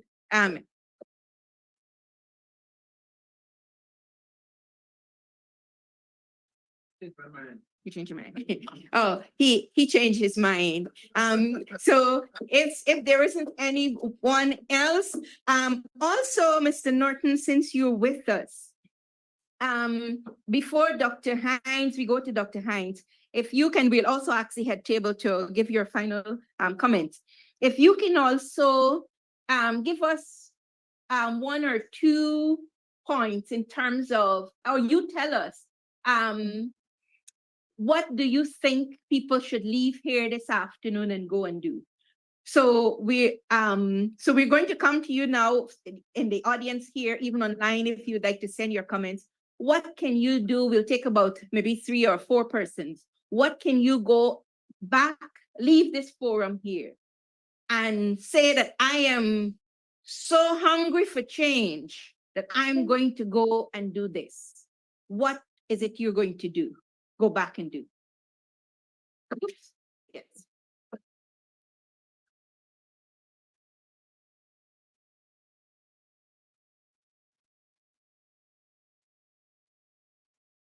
Good afternoon. My name is George Abrams, and I'm from Buxton. I'm living in the United States. I spent about 54 years in the United States. I went to school there, and I'm among the 1% of Black CPAs in the country. I work a lot with small businesses, building them up. And many of them have grown to great heights in Washington, D.C. and Maryland. I've always, for the 54 years I'm in the United States, I've returned to Guyana for 53 years. Every year I've been coming to Guyana. And I'm very involved in my village, Buxton. I have a sewing establishment there that I started in 2015. I have a feeding program there for the elderly. And the beginning of this year, I celebrated the 20th year of the feeding program. I'm just giving you an idea of my contribution to Guyana and to the village of Buxton. I came to Guyana about 2 weeks ago, and I continue to do work in Buxton. One of the ventures that I've undertaken is that the cemetery in Buxton is in a terrible condition. I went to the village office and I've asked them what can be done to not only clean the cemetery, but to maintain it. They said the village is prepared to do something, but what can we do? My plan is to get back to the United States to see how many of my clients can make contribution to the cleaning of the cemetery and to maintain it. But I have to have from the village an estimate of how much it will take to do this on an annual basis. They will find someone who they can hire to do this on an annual basis and give me an idea what the estimate will be. And then I'll take it back to Washington, D.C. and get my clients to contribute to it. This is one of the projects that I have. The company trench in Buxton is in a terrible condition. I grew up there, and there was a time you were not a Buxtonian unless you drink that company water. You could not have taken a bath in the company trench. You would have been locked up. You look at the company trench today, it's in a terrible condition. A condition that many of us who grew in Buxton would not recognize. And I've spoken to the village office about what can be done about improving the condition of the company trench. So there's several things that can be done in the village, but this can be done in many other villages in the country.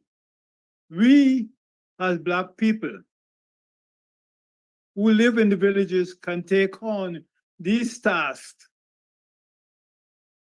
as a group or as individuals to make sure or come up with plans to make sure that these things are done by our people We will go up to the government, yes. But we will have to know what we're asking the government to do. Thank you very much. Thank you. Anybody else? What are you going to do what can you do when you leave this room from this meeting? What can you go back into your community and do? We're talking about that pathway towards equity, but we're also focusing on the individual, the institution, and the society as a whole. We're focusing on the role of the state and the government. That was the main focus of the discussion. But the state is made up of individuals, institutions, and the wider society is a part of that. So we'll take two more persons.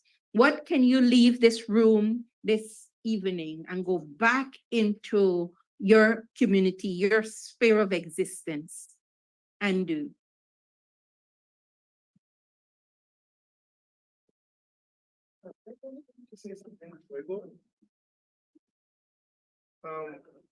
Dr. and Jeffrey, I'm still waiting for you to answer my question.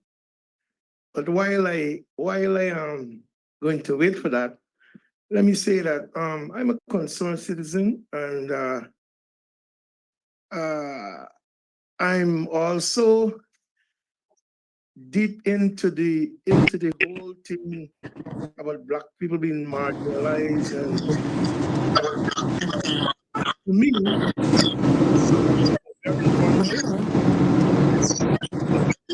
Even though when we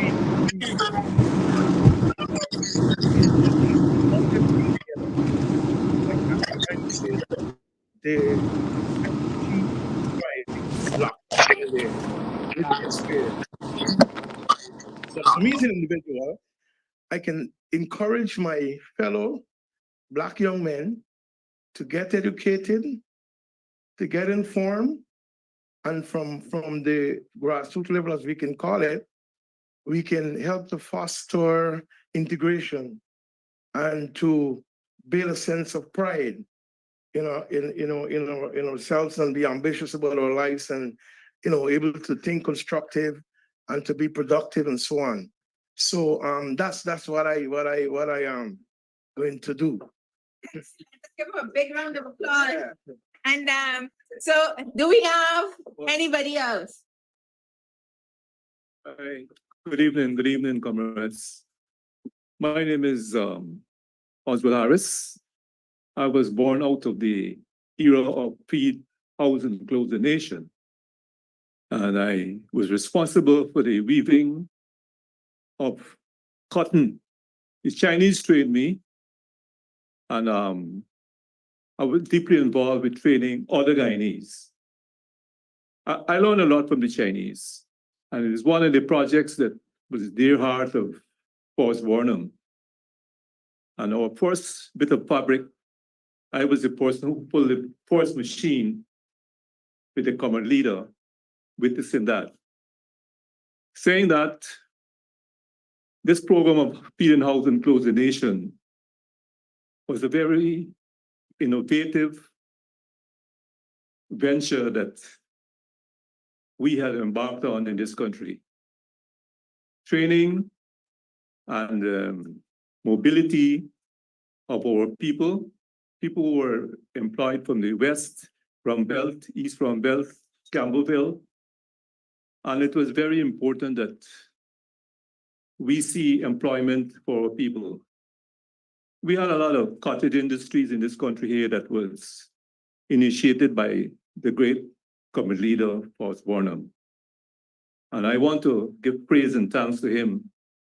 But all these things was, well, confiscated by this present government.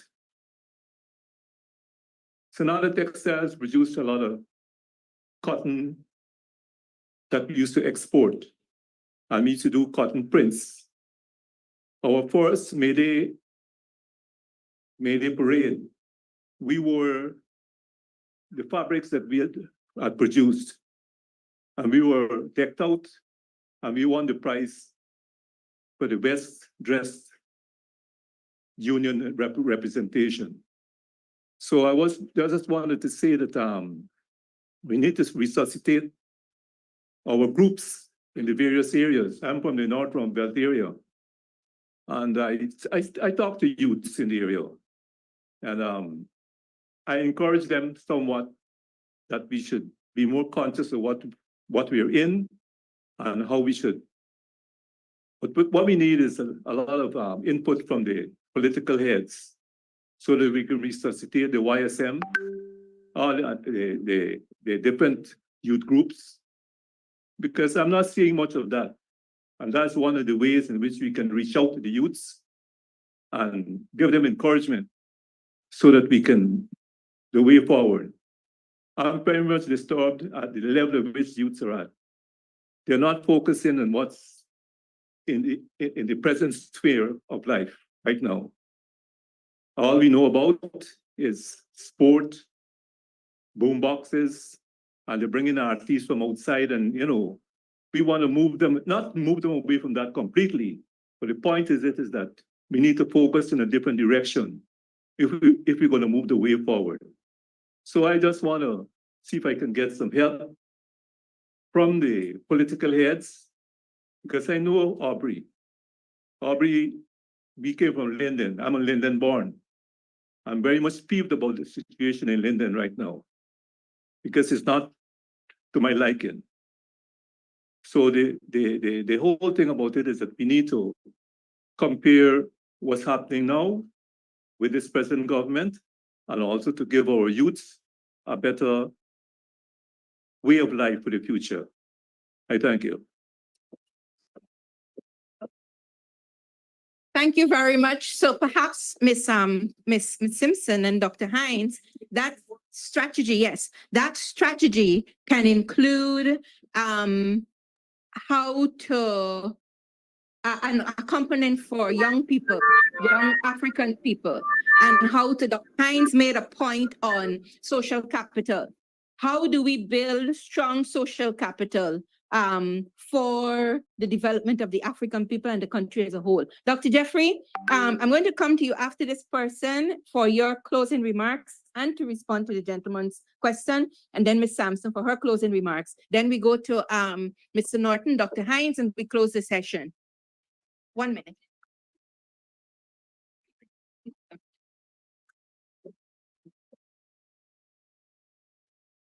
Good evening, ladies and gentlemen. My name is Forbes Blackman, and I am from Bachelor's Adventure. I returned to Guyana in 2015, July of 2015. And I'm in the field of education. And when I came back, I observed that there was a need for, educational opportunities in the East Coast area. So I started some classes at a place they call Parba Hall. That is a Parba Paradise Bachelor's Adventure Millennium, right? That's what it stands for. So I started those classes there, and my intention was just to teach mathematics and physics. So eventually, a few persons came. I had one person came, he offered to do chemistry. We started with that. To cut it short, I eventually had 10 other teachers working with me. All right? Currently, we're not in the same building. I had the cost to build a school. So I'm now operating from where I live. On the same land, I built a school. So we're operating from there. It's halfway done. It's a 2-story flat, 2-story building. We're operating from the bottom. I'm hoping that by the end of the year, I can get it completed. So I'm saying this to say that from the time I've been here, we have helped hundreds of young Black youths in the East Coast area. All right. So it's the only black, well, I think I might be wrong there. One of the only black villages that the youths can go for help when there is that need. I know there's one other place in Victoria, in Golden Grove, right? We have been able to help students from Teachers Training College, University of Guyana, Department of Technology, and we have been doing a lot there. My intention is to, when the top is finished, I am going to start that night school. I am going to start that night school. So that is what I'm here to, I actually resisted getting up to make this, but I think I had to do it. All right, so thank you very much. Yeah. Thank you very much. Come on, you can do better than that. Give him some encouragement and give him some encouragement. So we'll now go to the two members of our at the head table for their closing remarks, and then we're going to have Mr. Aubrey Norton give us some closing remarks as well as what people can leave and do now. And then Dr. Hinds is going to wrap up with the way forward. Dr. Jeffrey. Yes, thank you very much. I remember the question. I mean, I got it written. Essentially, you're saying what was the problem? What was the equity like on the border? That's what you were asking. The drive to bring about equity. Yeah, What but was no. it like? Oh, yeah, well, that was essentially born of old philosophy at a national level, even in the sense that all the things, the banning was a necessity, came upon him because of the economic situation. But at the same time, he tried to utilize it to help this small, let the small man be the real man was essentially his goal. Whether or not he succeeded, and he did not succeed, but that is not the point. That was essentially what he tried to do. We've got to understand that the situation today is totally different. Here what has happened. In countries like Guyana, where you have two large ethnic groups, they call them bicommunal societies. There's only one way to govern them sensibly, is to have shared governance. You both party at the table. Or else when you go and tell your people one thing, I'm going to tell them you lie. And when I do that, you won't go and tell them the lie. So, and they're going to believe you. Your people going to believe you, and my people going to believe you. You're going to be at loggerhead as we have been for 70 years. There is the only way to do this.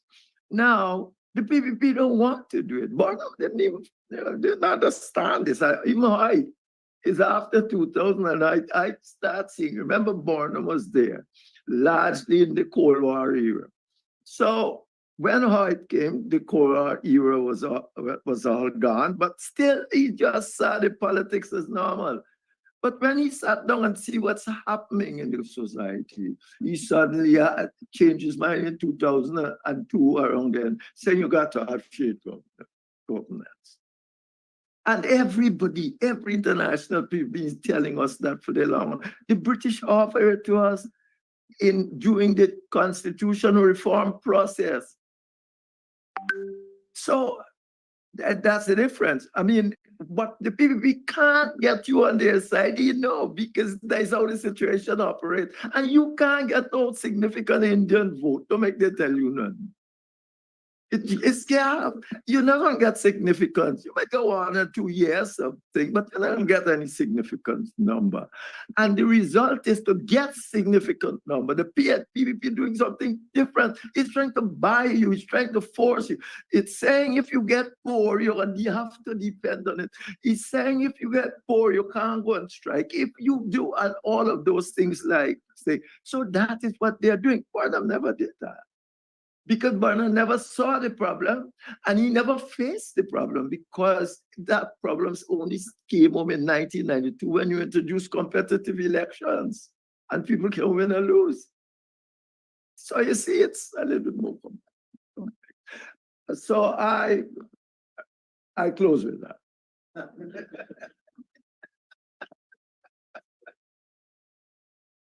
Thank you, thank you. My closing remarks will be again very brief. Just to say that we look forward to a second decade that should be passed by the UN in September at the UN General Assembly. And we look forward to your activism, your voice to ensure that the state, the government, your government, does what it ought to do under the plan for the second decade. But as I said, your government, because very often we forget that we hire the government that is in office.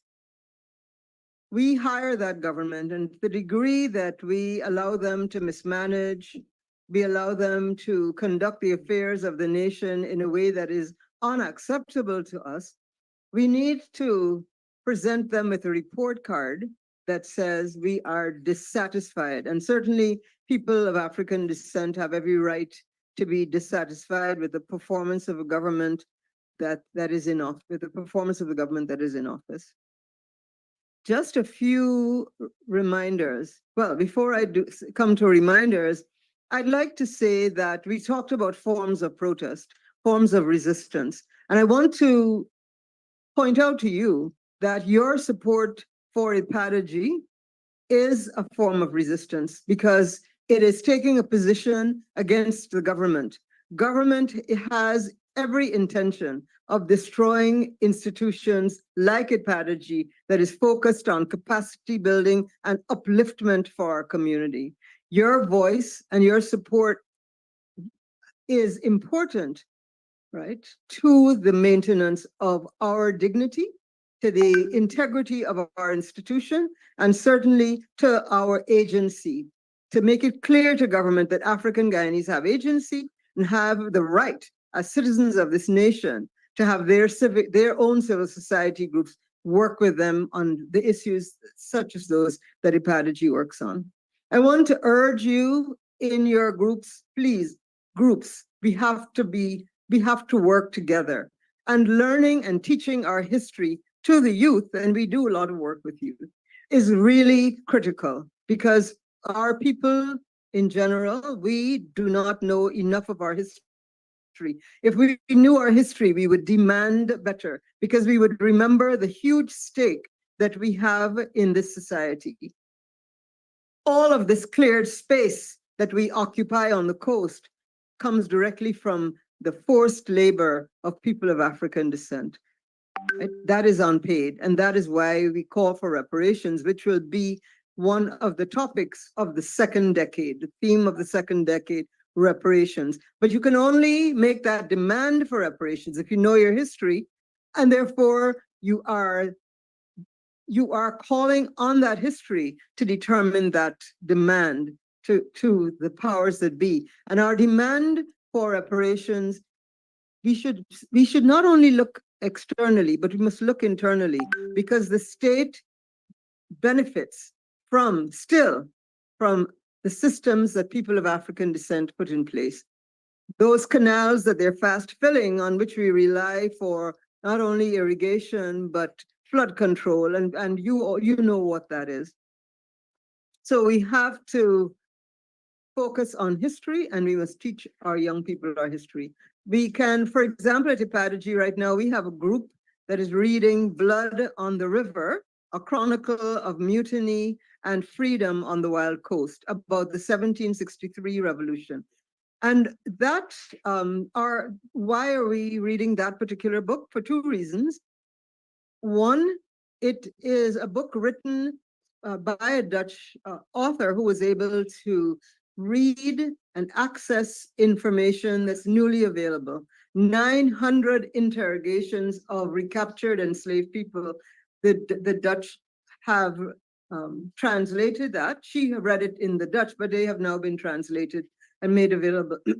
And this book really tells the tale of the 1763 revolution from the voices of the people who were the revolutionaries.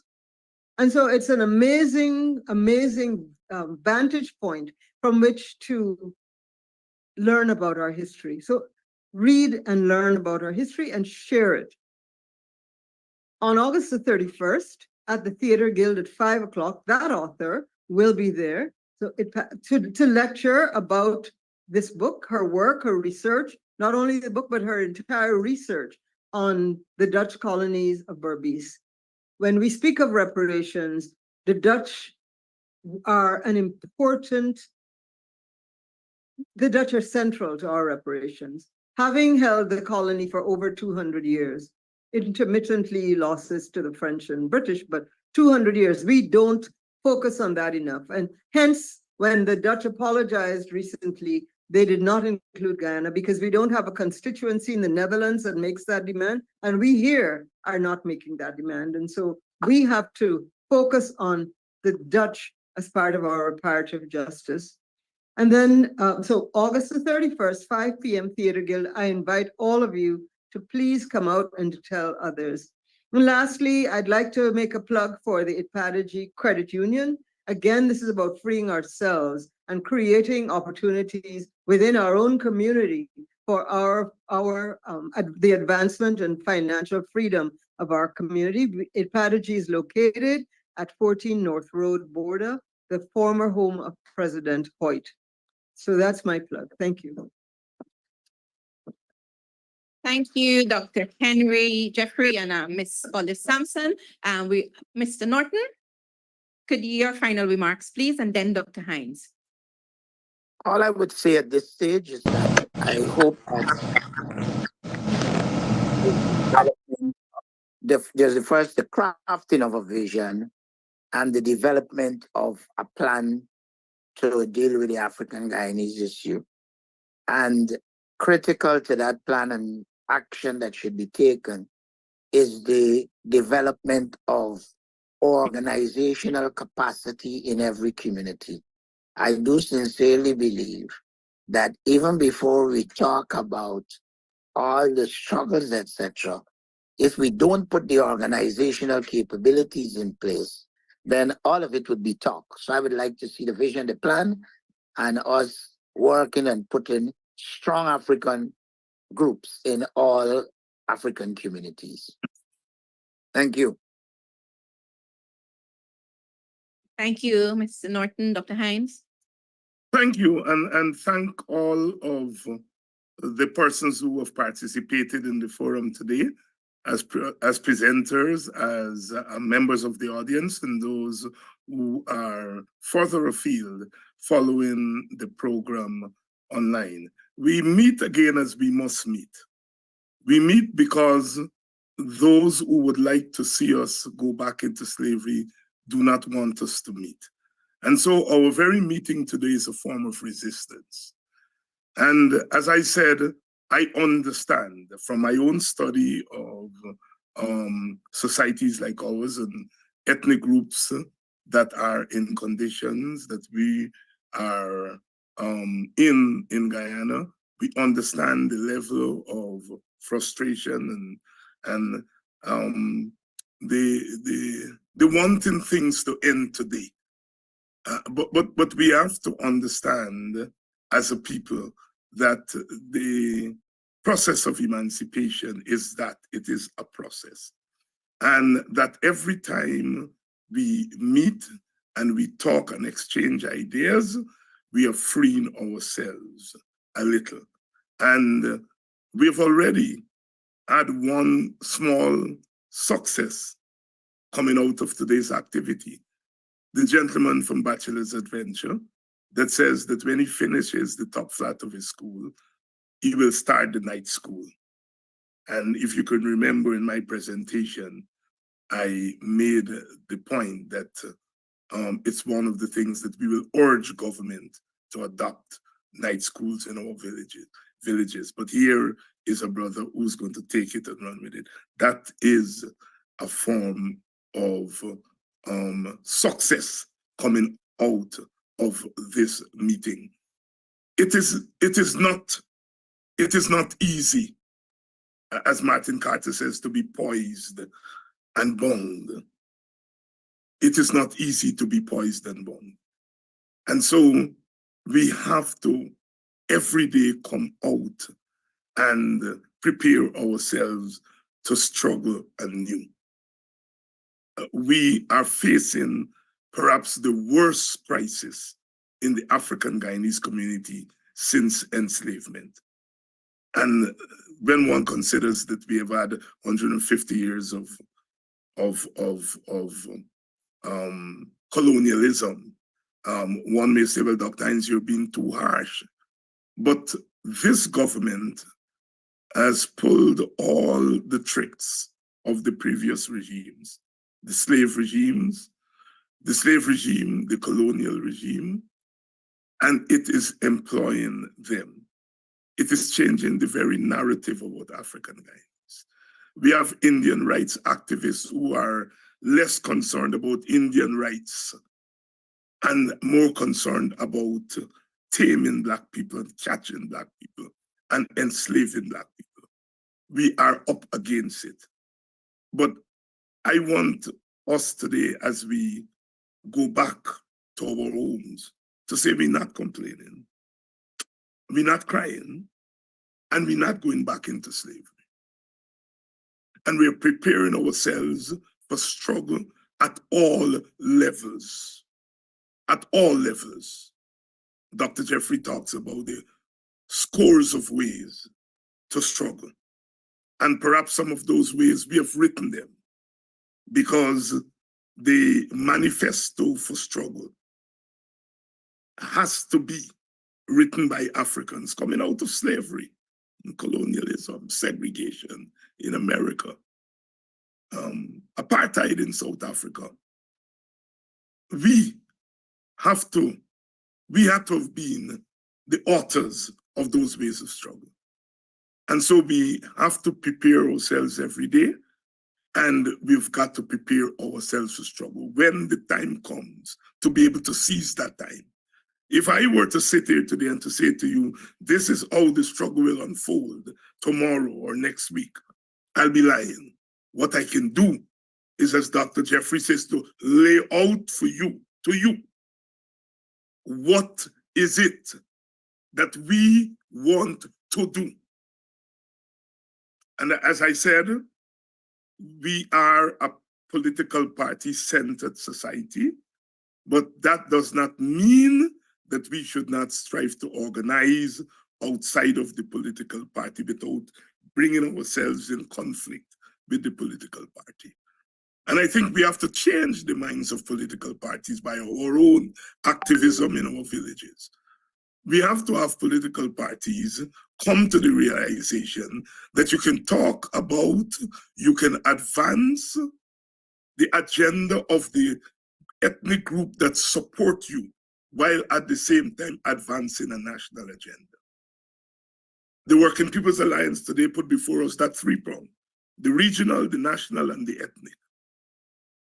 And one should not take precedence over the other. They're all interconnected, all three.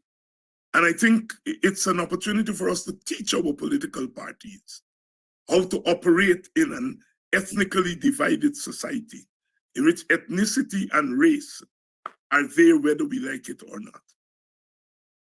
And so we come out of this forum today with a new resolve, always a new resolve, to take us over the next obstacle, because obstacles are going to be thrown in our way all the time. Elections are important as we move forward. We can't fool ourselves about that. elections are important. It's probably the only way of changing governments that we are left with at this juncture. And so therefore we have to put the kind of energy, we have to make the elections a human rights issue. We have to make the elections an ethnic rights issue. What is it about elections that are beneficial to Africans and that are detrimental to Africans? Winner take all elections outcomes are detrimental to Africans. And we have to resolve that we are going to put an end to that. Free, rigged elections are detrimental to Africans. And we have to put an end to rigged elections. At the same time, we have to look after the welfare of Africans. Our teachers, we have to resolve today. Our teachers must not be left on their own. Yes, the teachers' strike and the teachers' struggle is an industrial struggle. Yes. But yes, the government is beating the teachers not as part of an industrial struggle, but as part of an ethno-political struggle. And it means that the rest of us have to come to the rescue of our teachers. It is a shame that our teachers are left out there. We are calling on the other unions. But I think political parties have to say, in this coming period of the teachers' struggle, political parties have to step in. Brother Norton talks about defending or organizing at the level of our communities. And that is so important. The recent emancipation activities showed how much we are not organizing in our communities and we are not defending our communities. In a sense, our communities were left open to be poached, and they were poached. There is no way, absolutely no way, in which the PPP should have been allowed to do what they did in Oak Town or Belladrum. Absolutely no way.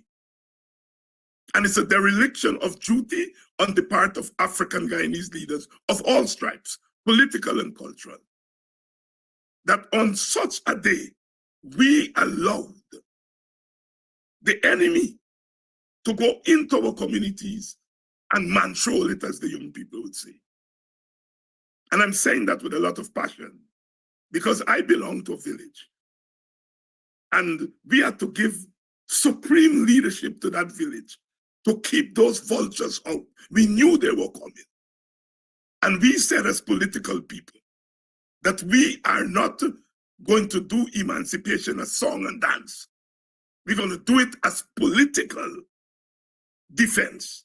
And so when we asked Mr. Norton and Mr. Hughes to come to Buxton, it was part of the Black defense, defending a Black village, saying to the vultures, on this night, on this day, this is African people time, and you're not coming here.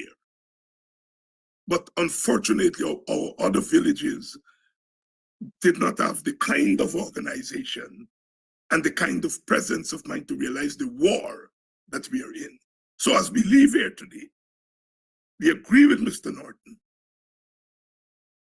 that we have to organize in office, but the political party has to help us organize and defend ourselves, because we have given much to the political parties, and the political parties owe us much. Even if their agenda is their own agenda, they have to help to defend the Black community from what is going through. And in the end, if elections are to make sense, the outcome of the elections must see us sitting at the table, not sharing anybody's power. We're not sharing PPP's power. We're not sharing anybody else's power. We are demanding our power. It's our power. Our power. We think when we hear power sharing that we're sharing somebody's power. No, we're not sharing anybody's power. We are demanding our power, and we are sitting there to exercise our power. If we were at the table, there is no way the government of Guyana could have even attempt to go at Martin on Emancipation Day, or to go at the Sophia place that they eventually went to, or do what they did in Hope Town and Denhamstel and Belladrum. If the PNC and the WPA and the FC were sitting at the table, nothing like that would have happened. And that's the importance of this power sharing that we are talking about. It's not about sharing anybody's power. It's about exercising our own power. We come in peace and we go in peace, but do not allow your peacefulness to be a sign of cowardice. Cowardice is a sin. And that's my last word. Thank you.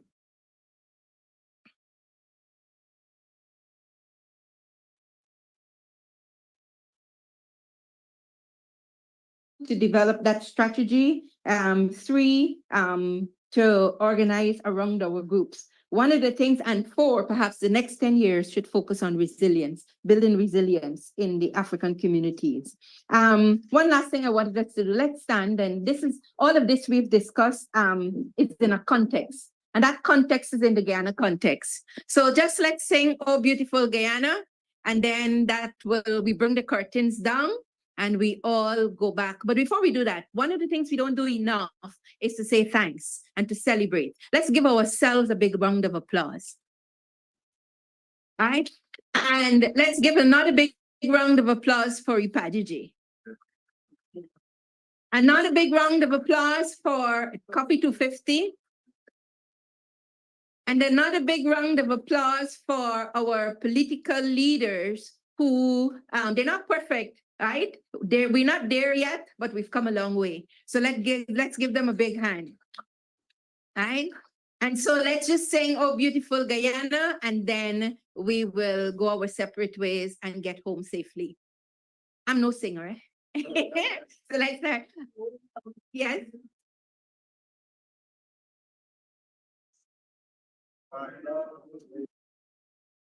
Native land, more dear to me than all the world, like sea-washed, sun-kissed strand, or down upon the borders, looking out upon the deep, the great Atlantic flows into a fury. Our eyes sleep at morn, at noon, or better in the crimson sunset blue. I love thee. Oh, I love thee. Great. Have a good evening. Jeffrey. Bye, everybody. Get home. Joining us, CAMS TV, we'd like to say thank you for broadcasting the program, streaming us. We were on live stream, I learned. And if we've left anyone out, then thanks to everyone. And we now thank you to our technicians who were able to keep us online and to film this session. Andrew and team, thank you very much. So we now bring the curtains down.